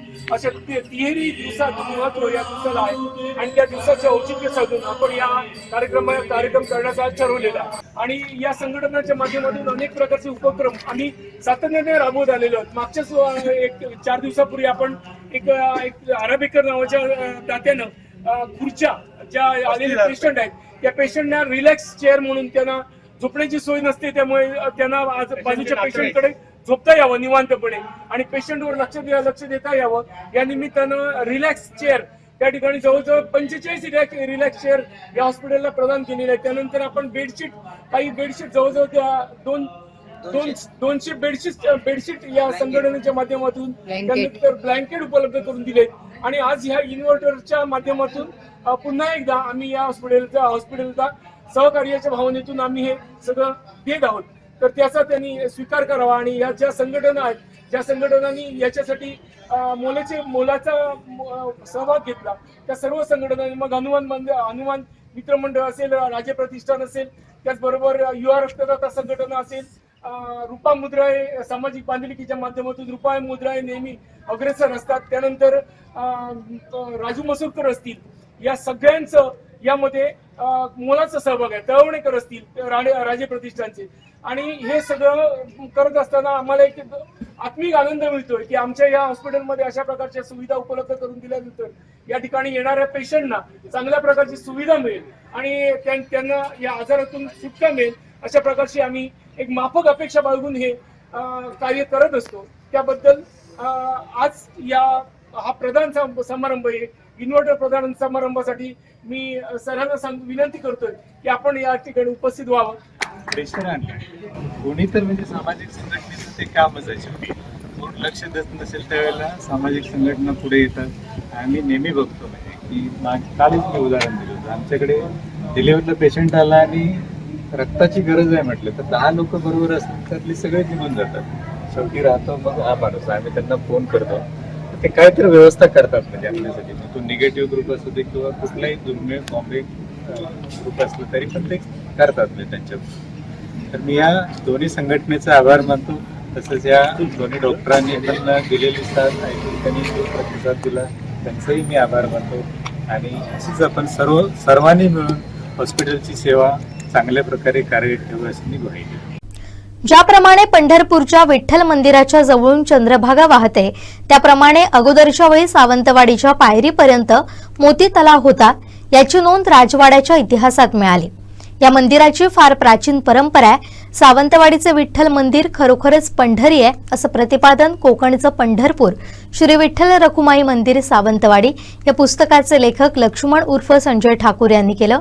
सावंतवाडी येथील श्री विठ्ठल रखुमाई मंदिराच्या त्रिशताब्दी वर्षानिमित्त आणि परमपूज्य भाऊ मसूरकर यांच्या जन्मशताब्दी सांगता सोहळ्याचं औचित्य साधून सावंतवाडीचे सुपुत्र लक्ष्मण उर्फ संजय ठाकूर यांनी संकलन केलेल्या कोकणचे पंढरपूर श्री विठ्ठल रखुमाई मंदिर सावंतवाडी या पुस्तकाचा प्रकाशन सोहळा कार्यक्रमाचं प्रास्ताविक करताना श्री ठाकूर बोलत होते. आज एक विलक्षण योगायोग आहे. आपल्या परमपूज्य भाऊ मसूरकरांचा जन्मशताब्दी सोहळा आहे. तसंच या विठ्ठल मंदिराला 300 वर्ष पूर्ण झाली आहे. आज 1 मे महाराष्ट्र दिन आहे. त्यानंतर सिंधुदुर्ग स्थापनेचा सुद्धा आजचा दिवस आहे 1 मे आणि भाषा मराठी ह्याचा विषय आहे.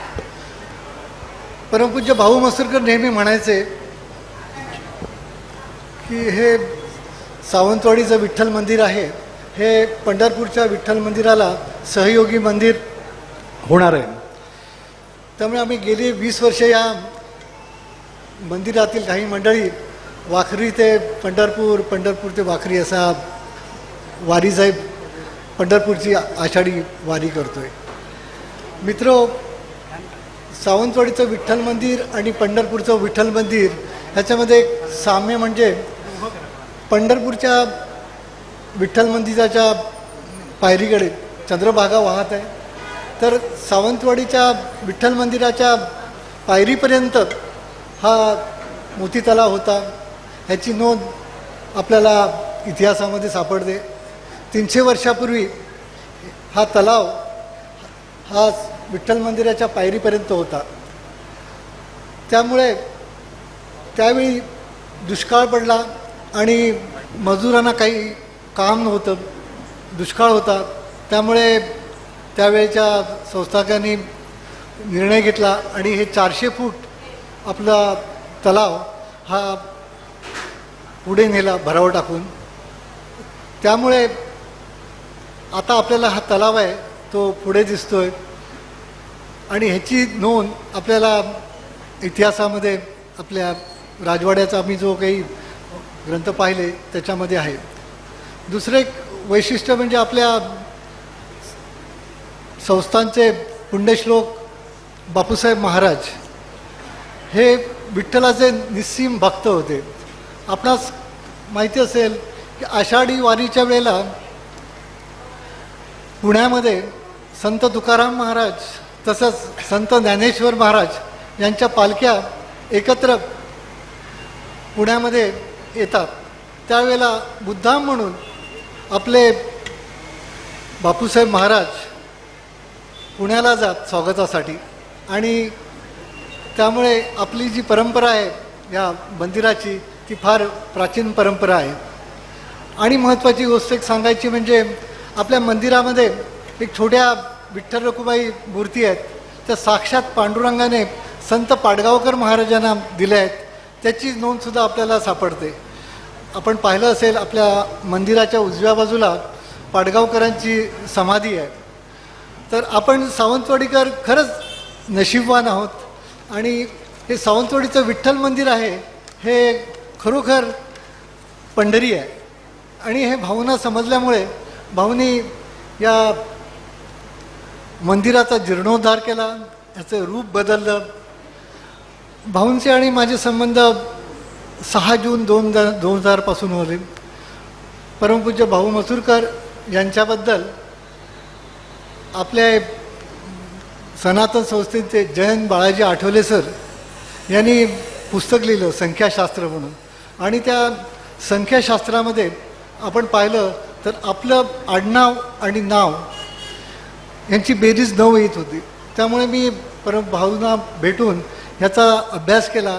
त्यानंतर त्यांनी बरीच माहिती दिली. त्याच्यामध्ये आपले 4 देह, कारणदेह, महाकारणदेह, स्थूलदेह, सूक्ष्मदेह, 5 कोश ह्याची बरीच माहिती भाऊंनी मला दिली.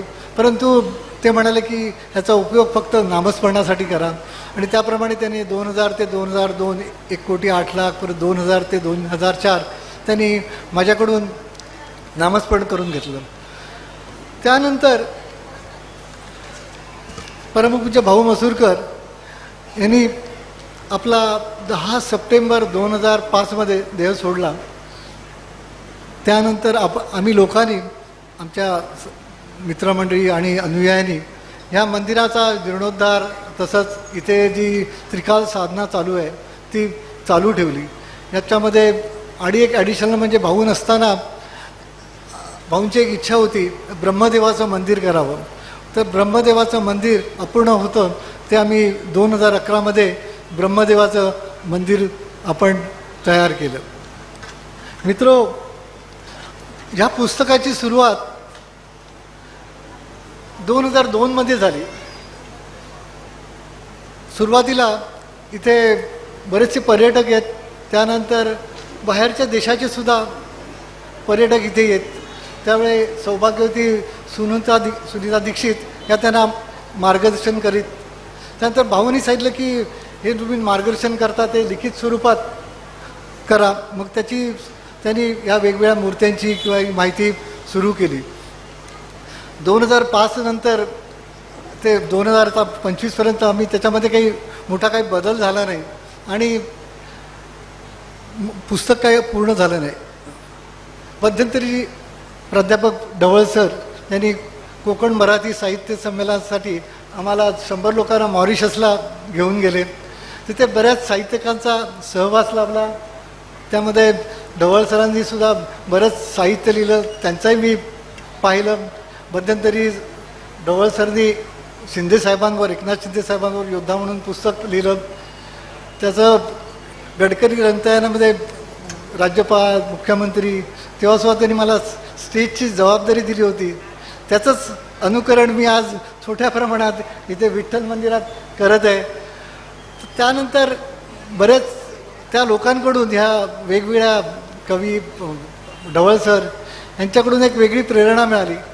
त्यानंतर आपले आनंदराज महाराजांचे पंटू सचिन वालोलकर यांचे मित्र श्री संजय वेंगुर्लेकर यांची भेट झाली. त्यांनी सावंतवाडीच्या विठ्ठल मंदिरामध्ये स्वामी समर्थांच्या चित्रांचं प्रदर्शन भरवलं आणि त्यावेळेला त्यांना या मंदिरामध्ये एक विलक्षण आकर्षण जाणवलं, वेगवेगळ्या अनुभूती आल्या. त्यामुळे मी ठाण्यात राहतो, ते ठाण्यालाच राहतात. ते म्हणाले, म्हटलं आमचं एक अपूर्ण पुस्तक आहे.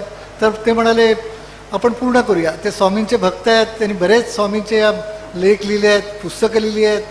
त्यानंतर गणपतीचं सुद्धा संपूर्ण महाराष्ट्रभर त्यांनी भ्रमण केलं आहे आणि माहिती घेतली आहे. त्यानंतर आम्ही वेगवेगळी माहिती घेतली. या दीक्षित बहिणी पुण्याला असतात, त्यांना जाऊन भेटलो, भाऊंचे काय विचार होते ते पाहिले. त्यानंतर वेगवेगळ्या ग्रंथातून माहिती घेतली. आपल्या इथे बुवा सर आले नाहीत, आपले प्राध्यापक बुवा सर आपल्या कॉलेजचे, त्यांनीसुद्धा आम्हाला बरीच माहिती दिली आणि या सगळ्यातून आम्ही हा ग्रंथ तयार केला. या मंदिराचं एक वैशिष्ट्य तुम्हाला मला सांगावंसं वाटतं. आपण पाहाल की इथे उजव्या बाजूला सगळे पुरुष संत आहेत, डाव्या बाजूला स्त्री संत आहेत. आणि तुम्ही रामाचं मंदिर बघा, कृष्णाचं मंदिर बघा, हनुमानाचं मंदिर बघा, सगळी मंदिरे आहेत, पण त्या मंदिरामध्ये त्यांच्या भक्तांचे किंवा मूर्त्या दिसत नाहीत. पण सावंतवाडीच्या या आपल्या मंदिरामध्ये भक्तांना फार महत्त्व दिलं आहे आणि ते भक्तांची सुद्धा पूजा केली जाते. तर मित्र, खरंच सावंतवाडीकर भाग्यवंत आहे.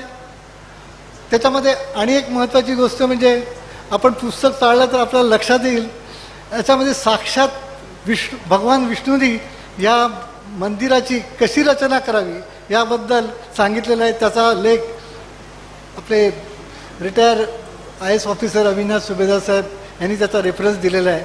तर आपण खरंच सावंतवाडीकर भाग्यवंत आहोत. त्याचाच गोषवारा या आम्ही पुस्तकामध्ये दिला आहे. तर आपण हे पुस्तक संग्रही ठेवावं एवढीच आपणास विनंती करतो. परमपूज्य भाऊ मसूरकर यांनी अनेक संस्कार या मंदिरात सुरू केले. नामस्मरणाचं महत्त्व कायम ठेवत संपूर्ण आयुष्य त्यांनी ईश्वर चरणी वाहिलं होतं. विठ्ठल मंदिरासहित अनेक मंदिरं भाऊंनी नूतनीकरण करण्याचं काम केलं. ते स्वतः प्रख्यात कंत्राटदार होते. ज्यावेळी मंदिराचा विषय यायचा त्यावेळी त्यांच्यातील भक्त जागृत व्हायचा. या विठ्ठल मंदिराचा 300 फुटाचा कळस त्यांनी उभा केला. आमच्या कुटुंबातील ज्येष्ठ सदस्य म्हणून आम्ही त्यांना भेटत आलो. 300 वर्षांपेक्षा अधिक काळ सावंतवाडीकरांनी विठोबाची उपासना केली आहे, असं प्रतिपादन आमदार दीपक केसरकर यांनी केलं. सावंतवाडी येथील श्री विठ्ठल रखुमाई मंदिराच्या त्रिशताब्दी वर्षानिमित्त आणि परमपूज्य भाऊ मसूरकर यांच्या जन्मशताब्दी सांगता सोहळ्याचं औचित्य साधून सावंतवाडीचे सुपुत्र लक्ष्मण उर्फ संजय ठाकूर यांनी संकलन केलेल्या कोकणचे पंढरपूर श्री विठ्ठल रखुमाई मंदिर सावंतवाडी या पुस्तकाच्या प्रकाशन सोहळ्यानिमित्त ते बोलत होते. भाऊंची 100व्या वर्षाची पूर्तता आहे आणि त्याला मी येऊ शकलो नसतो तर मी स्वतःला माफ करू शकलो नसतो. कारण मंदिर तर 300 वर्ष जुनं आहे, परंतु अनेक जे संस्कार ह्या मंदिरामध्ये सुरू केले ते भाऊंनी सुरू केले. भाऊंचं अंकशास्त्रावर खूप प्रगाढ असं ज्ञान होतं आणि त्यांनी सातत्याने त्याचा प्रचार आणि प्रसार हा करत असतानाच नामस्मरणाचं जे महत्त्व आहे ते कायम ठेवलं. सातत्याने इथं धुनी पेटत असते आणि त्या ठिकाणी मंत्रोच्चार होत असतात आणि भाऊनी आपलं संपूर्ण आयुष्यच हे ईश्वरचरणी वाहिलेलं होतं आणि त्याच्यामुळे केवळ विठ्ठल मंदिर नाही तर अनेक मंदिरं जी आमच्या या सावंतवाडी तालुक्यात आहेत, या सिंधुदुर्ग जिल्ह्यात आहेत, त्यांची पुनर्निर्मिती करणं, त्यांची दुरुस्ती करणं हे सगळं भाऊनी केलं. अगदी आपलं जे दत्त महाराजांचं मंदिर माझगावचं आहे त्याचं भाऊनी म्हणजे सांगायचं म्हणजे होऊन गोष्टी जातात नंतर कोणाच्या लक्षात राहत नाही. आत्मेश्वर मंदिराचं जे नूतनीकरण केलं ते सुद्धा भाऊनी केलं. म्हणजे ही फक्त मी तुम्हाला 1-2 उदाहरणं सांगितली सावंतवाडीतली. अशी असंख्य मंदिर आहेत की भाऊ हे स्वतः प्रख्यात कंत्राटदार होते, परंतु ज्या वेळेला मंदिराची गोष्ट यायची त्यावेळेला त्यांच्यातला भक्त जागृत व्हायचा. मग ते कंत्राटदार राहिले नाहीत. एवढा मोठा 300 फुटाचा कळस हा त्यांनी विठ्ठल मंदिराचा उभा केला आणि आम्ही सर्वच जण त्यांचे भक्त म्हणायला काय हरकत नाही. आम्ही तर आमचे कुटुंबाचे संबंध आहेत, भाऊंचे मसूरकर आणि आमच्या कुटुंबियांचे अतिशय जवळचे संबंध आहेत आणि त्याच्यामुळे भाऊंनासुद्धा आम्ही कुटुंबातले एक ज्येष्ठ सदस्य म्हणून नेहमी भेटत आलो. हे 100 वर्ष पूर्ण होत असताना अनेक कार्यक्रम हे त्यांच्या भक्त मंडळीने घेतले. त्याच्याबद्दल आपणा सर्वांचं मनापासून मी अभिनंदन करतो. आणि हे करत असतानाच भाऊंची जी इच्छा होती की हे मंदिर अधिक चांगलं बनलं पाहिजे आणि त्याच्यामध्ये ज्या 2 व्यक्तींनी त्यांना समर्थपणे साथ दिली त्याच्यामध्ये एक आमचे इथले पूर्वीचे प्रांताधिकारी सुभेदार साहेब आहेत आणि दुसरे ठाकूर साहेब आहेत. जे इतर तर कमिटी असते, सगळे कार्यक्रम होत राहतात, परंतु ह्या 2 लोकांनी असं बघितलं की ह्या मंदिराला कशी ऊर्जितावस्था येईल आणि त्याच्यासाठी त्यांनी ट्रस्टसुद्धा स्थापन केला. शेजारचं भक्तनिवास घेण्याचं त्यांनी ठरवलेलं आहे आणि कदाचित ते पूर्ण झालं तर भक्तनिवाससुद्धा चांगलं उभं राहील. परंतु आम्ही सगळ्यांनीच लक्षात घेतलं पाहिजे की 300 वर्षापेक्षा अधिक काळ सावंतवाडीकरांनी विठोबाची उपासना केलेली आहे आणि ते तेज या विठोबामध्ये निश्चितपणे आहे. आणि म्हणूनच इथले जे आता मी सगळ्यांची नावं घेत नाहीत, अगदी हळदणकरांच्यापासून ते प्रत्येकजण जो इथे येऊन नामस्मरण करतो त्या सगळ्या वारकरी मंडळांनी, मला वाटत नाही ते कधी पंढरपूरला गेले असतील. त्यांची पंढरी म्हणजे हे विठोबाचं मंदिर आहे. बरोबर आहे ना बांदेकर? आणि म्हणून तुम्ही येता सकाळच्या वेळेला काकड आरतीला, मी काही वेळेला येतो त्यावेळेला तुम्ही काकड आरतीमध्ये तुमच्याबरोबर सहभागी व्हायची संधी देता. ज्या वेळेला सप्ताह असतो त्या वेळेला तुम्ही सगळं केलेलं आहे. आषाढी एकादशी असेल, कार्तिकी एकादशी असेल, या सगळ्यामध्ये सहभागी होत असताना ज्याला ठाकूरसाहेब माझ्याकडे आले, खरं तर माझी तब्येत बरी नव्हती, परंतु मी सांगितलं की मी 100% तुमच्या कार्यक्रमाला येईन. आणि येण्यामागचे 2 उद्देश होते. एक तर भाऊंच्या प्रती असलेला आदर आणि दुसरं सोमणसाहेब आपल्याप्रतीसुद्धा असलेला आदर. कारण आपण पंचांग नेहमी बघतो, परंतु स्वतःचा जो एक त्यांच्यावर दिलेली देवानी जबाबदारी आहे की जे तू तुझं कर्तव्य केलं पाहिजे म्हणून ती नोकरी करायची आणि त्याच्यामधून पंचांगाची जी त्यांची परंपरा कायम ठेवायची, जी मला वाटतं दुसऱ्या तिसऱ्या पिढीची असेल कदाचित, तिसऱ्या पिढीची, बरोबर ना, तिसऱ्या पिढीची परंपरा त्यांनी कायम ठेवलेली आहे. अशी महान व्यक्ती ज्यावेळेला सावंतवाडीला येते त्यावेळेला त्याचं पद त्यांच्या पायाला हात लावून नमस्कार करणं ही सुद्धा सावंतवाडीची संस्कृती आहे. आणि त्याच्यामुळे मनापासून मी आपणा सगळ्यांचं अभिनंदन करतो की भाऊंचं खऱ्या अर्थाने स्मरण हे आपण हे शताब्दी वर्षामध्ये केलं. आणि तुम्हाला मी एक गमतीशीर गोष्ट सांगतो. बघा, आमच्या घरामध्ये कोणी राजकारणात नाही, परंतु विठोबाची सेवा आमच्या आजोबांच्या काळापासून चालू आहे आणि ती तशीच पुढे चालू राहणार. आणि म्हणून इथं आल्यानंतर मी विचार केला की पंढरीच्या ज्यावेळेला दर्शनाला मी दरवर्षी जातो आषाढी एकादशीला, त्यावेळेला तो मुकुट आहे जो चांदीचा, तो आता त्यांनी त्याच्यावर सोन्याचा लेप दिला आहे पंढरीला. आपला मात्र अजून चांदीचाच आहे.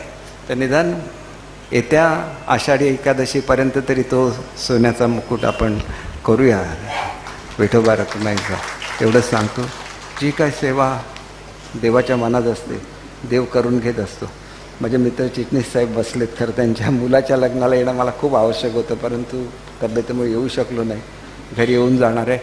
मी आपल्याला मनापासून आनंदी झालो की तुमच्या सगळ्यांचं दर्शन झालं आणि तुमच्यामध्ये जे जे पुण्य आहे ते पुण्य मलासुद्धा थोड्या प्रमाणात लाभलं हे मी स्वतःचं नशीब समजतो. 2 गोष्टी मी तुम्हाला सांगतो. देवामधली मी काय ठाकूरसाहेब तासन तास लेक्चर घेऊ शकतो, सोमण साहेब तुम्ही तासन तास बोलू शकता. मी काय तशा स्वरूपाचा भक्त नाही, पण भक्त मात्र 100% आहे. म्हणजे मी ज्यावेळेला महाराष्ट्रातल्या मुलांना जर्मनीमध्ये नोकऱ्या मिळाव्या म्हणून जर्मनीला जाणार होतो, त्या दिवशी मला डॉक्टरनी सांगितलं की तुमच्या किडनीमध्ये खडा अडकलेला आणि ते फार सिरियस आहे, बरंच सुजलेलं आहे आणि तुम्ही काय जाऊ शकणार नाही. एकतर तुमचं ऑपरेशन केलं पाहिजे. मी लेझरने ऑपरेशन करेन, पण नाही केलं तर मग मला ओपन सर्जरी करायला लागेल आणि मग तुम्ही 1 आठवडा जाऊ शकणार नाही. मी तुम्हाला सांगतो विठोबाची कृपा अशी आहे, 8 तास ते डॉक्टरच फिरकले नाही. मी डिस्चार्ज घेतला, बाहेर गेलो, जर्मनीला जाऊन आलो, सर्जरी करून घेतली दुसऱ्या हॉस्पिटलमध्ये आणि ठणठणीत बरा झालो. माझी किडनी फेल झाली नाही किंवा काही नाही झालं. आणि तसंच असं आहे की काल मी 13 तारीखला लोणावळ्याला होतो. एकविरा देवीचं मंदिर तुम्हाला माहिती आहे, डोंगरावर आहे. आणि मी कुठल्याही देवीच्या मंदिरात गेलो तर मध्ये थांबत नाही, कंटिन्युअस चढत जातो. आणि तसाच मी गेलो त्या दिवशी. आंबेडकर जयंती होती, आल्यानंतर आंबेडकर साहेबांच्या समाधीस्थळाला भेट दिली, तिथून विमानात जाऊन भेट बसलो. विमानाचे दरवाजे बंद झाले आणि नंतर पायलटने जाहीर केलं की 15 मिनटं कंजेशन आहे, ट्रॅफिक कंजेशन, त्यामुळे 15 मिनिट विमान हे होणार नाही, म्हणजे उडणार नाही. मला थोडासा घाम यायला लागला. मी म्हटलं की हे देवाचे संकेत आहे की मी विमानातून उतरलं पाहिजे. विमानातून उतरलो, थेट हॉस्पिटलमध्ये गेलो, तिथल्या तिथं एन्जिओप्लास्टी केली तर 100% ब्लॉकेज होतं. म्हणजे कुठल्याही क्षणी मला हार्ट अटॅक येऊ शकला असता. पण विमान जर 15 मिनटं पूर्वी उडलं असतं तर मी विमानातच असलो असतो, माझ्यावर कोण उपचारच करू शकलं नसतं. मला काय हार्ट अटॅक वगैरे आला नाही, परंतु 100% ब्लॉकेज होतं, जे डॉक्टरने काढलं. आणि त्यांनी मला सांगितलं की एक काम करा, तुम्ही फिरत राहणार, 15 दिवस थांबा, कारण तुम्हाला जी औषधं दिलेली आहेत त्याच्यामुळे 15 दिवस तुम्हाला विश्रांती घ्यायला लागेल. म्हणून मी आता मला निघायला लागेल. मी तुम्हाला एवढंच सांगतो की देवाची कृपा कशी असते बघा. मी साईबाबांचा भक्त आहे, विठोबाचा भक्त आहे, स्वामी समर्थांचा भक्त आहे आणि त्याच्यामुळे ते आपोआप वाचवत असतात. आम्हाला कुठली पदं मिळतात की आम्हाला कोण देतं असं देणाऱ्याला वाटतं, पण ती सगळी आमच्या ह्या देवदेवतांनी दिलेली पदं आहेत. त्याच्यामुळे आम्ही ती आली तरी चांगलं समजतो, नसली तरी आम्ही तशीच काम करत राहतो. आणि ही सावंतवाडीची महती आहे आणि ही महती कायम ठेवा. ती जे तुमच्यामध्ये पुण्य आहे हे पुण्य कायम ठेवा, चांगले विचार कायम ठेवा, तर मग ही आपली सेवा अशीच कायम राहील. एवढंच या निमित्ताने आवाहन करतो. आणि माझ्यावर जी काही छोटी मोठी जबाबदारी आपण कधीही ठेवाल निश्चितपणे ती पूर्ण करेन एवढं सांगतो आणि माझे 2 शब्द संपले. शक्तीपीठ महामार्गानं कोकणचा नेमका कोणता विकास साधायचा आहे असा सवाल सामाजिक कार्यकर्ते संपत देसाई यांनी माजी मंत्री आमदार दीपक केसरकर यांना केला. दीपक केसरकर यांनी शक्तीपीठ महामार्गाच्या समर्थनार्थ केलेल्या वक्तव्यावर प्रतिक्रिया देताना ते बोलत होते. सगळा सिंधुदुर्गाचा विकास थांबवून ठेवा आणि दुसरं काही करू नका असं माझं स्पष्ट मत आहे. माझ्याशी एक दिवशी चर्चेला बसा. काय जैवविविधतेचं हे झालं, रोड गेल्यामुळे समृद्धी येणार, आम्ही भुकेवर मरायचं का? तुम्ही रक्षण केलं का? आम्ही 60% जास्त ग्रीन कव्हर आम्ही राखलेलं आहे. तुमच्यापैकी कोण आला होता आजच्या गोष्टी करणार? तिथलं कोण आलं होतं तिथं हे राखायला? आमच्या लोकांनी जंगलं राखलेली आहे. तर मी ठाम माझ्याच भागातून जातो, मी ठाम माझा पाठिंबा आहे. फक्त मला फडणवीस साहेबांना आणि शिंदे साहेबांना एकच सांगायचं आहे की हा जो मार्ग येतो, जसा तुम्ही नागपूरहून येणाऱ्या समृद्धी मार्गाला वाढवण बंदराला जोडतो, तसा आमचा हा मार्ग रेडी बंदराला जोडा. एवढंच माझी मागणी आहे, बाकी काय नाही. सावंतवाडी विधानसभा मतदारसंघाचे आमदार दीपकभाई केसरकर यांचं एक विधान नुकतंच ऐकायला मिळालं. त्यांनी असं म्हटलेलं आहे की कोकणचा विकास आणि कोकणची समृद्धी होण्यासाठी शक्तीपीठ महामार्गाला माझा ठाम असा पाठिंबा आहे. खरं तर त्यांच्या वक्तव्याचं मला काही नवीन वाटत नाही, कारण ते पहिल्यापासूनच भांडवलदार धार्जिणे आहेत. त्यांना जनतेशी, इथल्या पर्यावरणाशी, इथल्या सामान्य माणसाशी, शेतकऱ्यांशी काही देणं घेणं नाही. आज त्यांनी ज्या पद्धतीनं भूमिका घेतलेली आहे ती भूमिका या सरकारचीच भूमिका राहिलेली आहे. खरं तर शक्तीपीठ महामार्ग असं म्हणत असताना धार्मिक नाव द्यायचं आणि जनतेची फसवणूक करायची अशा पद्धतीची भूमिका या राज्य सरकारनं घेतलेली आहे. आणि राज्य सरकारचे प्रतिनिधी म्हणून ते ज्या पद्धतीनं बोलत आहेत ते राज्य सरकारचंच मत आपल्यासमोर मांडत आहेत. खरं तर आज भांडवलदारांचं एक मोठा दबाव आज राज्य सरकारवर आहे. म्हणजे यामध्ये स्टील इंडस्ट्री असेल, सिमेंट इंडस्ट्री असेल, किंवा ऊर्जा इंडस्ट्री असेल किंवा याबरोबरच ऑटोमोबाईल इंडस्ट्री असेल, या चारही इंडस्ट्रीचा एक मोठा दबाव राज्य सरकारवर आहे. आणि या दबावातूनच राज्य सरकारनं शक्तीपीठ महामार्गाची आखणी केलेली आहे. खरं तर शक्तीपीठ महामार्ग हा लोकांच्यासाठी नाही, जनतेसाठी नाही, तो केवळ भांडवलदारांचे हित जपण्यासाठी केलेला असं आमचं स्पष्ट मत आहे. हा शक्तीपीठ महामार्ग आणून कोकणाचा नेमका कोणता विकास दीपकभाई केसरकरांना साधायचा आहे असा आमचा प्रश्न आहे. कारण या शक्तीपीठ महामार्गामुळे इथली बायोडायव्हर्सिटी नष्ट होणार आहे, इथली जैवविविधता संपुष्टात येणार आहे. याबरोबरच इथलं जे पर्यावरण आहे हे पर्यावरण अडचणीत येणार आहे, धोक्यात येणार आहे. पर्यावरणाची नासाडी करून जैवविविधता धोक्यात आणून आम्हाला असला विकास नको आहे. जो विकास कोकणाच्या मुळावरच उठणार आहे हा विकास आम्हाला नको आहे.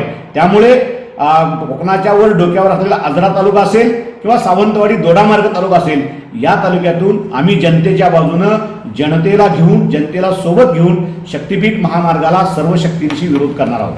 शेवटी ठळक घडामोडी पुन्हा एकदा. शक्तीपीठ महामार्गाला दीपक केसरकरांचा पाठिंबा. पोलीस कर्मचाऱ्यांना संपवलं जीवन. आणि शिक्षकांचा जिल्हाधिकाऱ्यांनी केला अपमान. बातमीपत्रात वेळ झाली इथेच थांबण्याची. पाहत राहा कोकणचं नंबर 1 महा चॅनल कोकण साधलाय. धन्यवाद.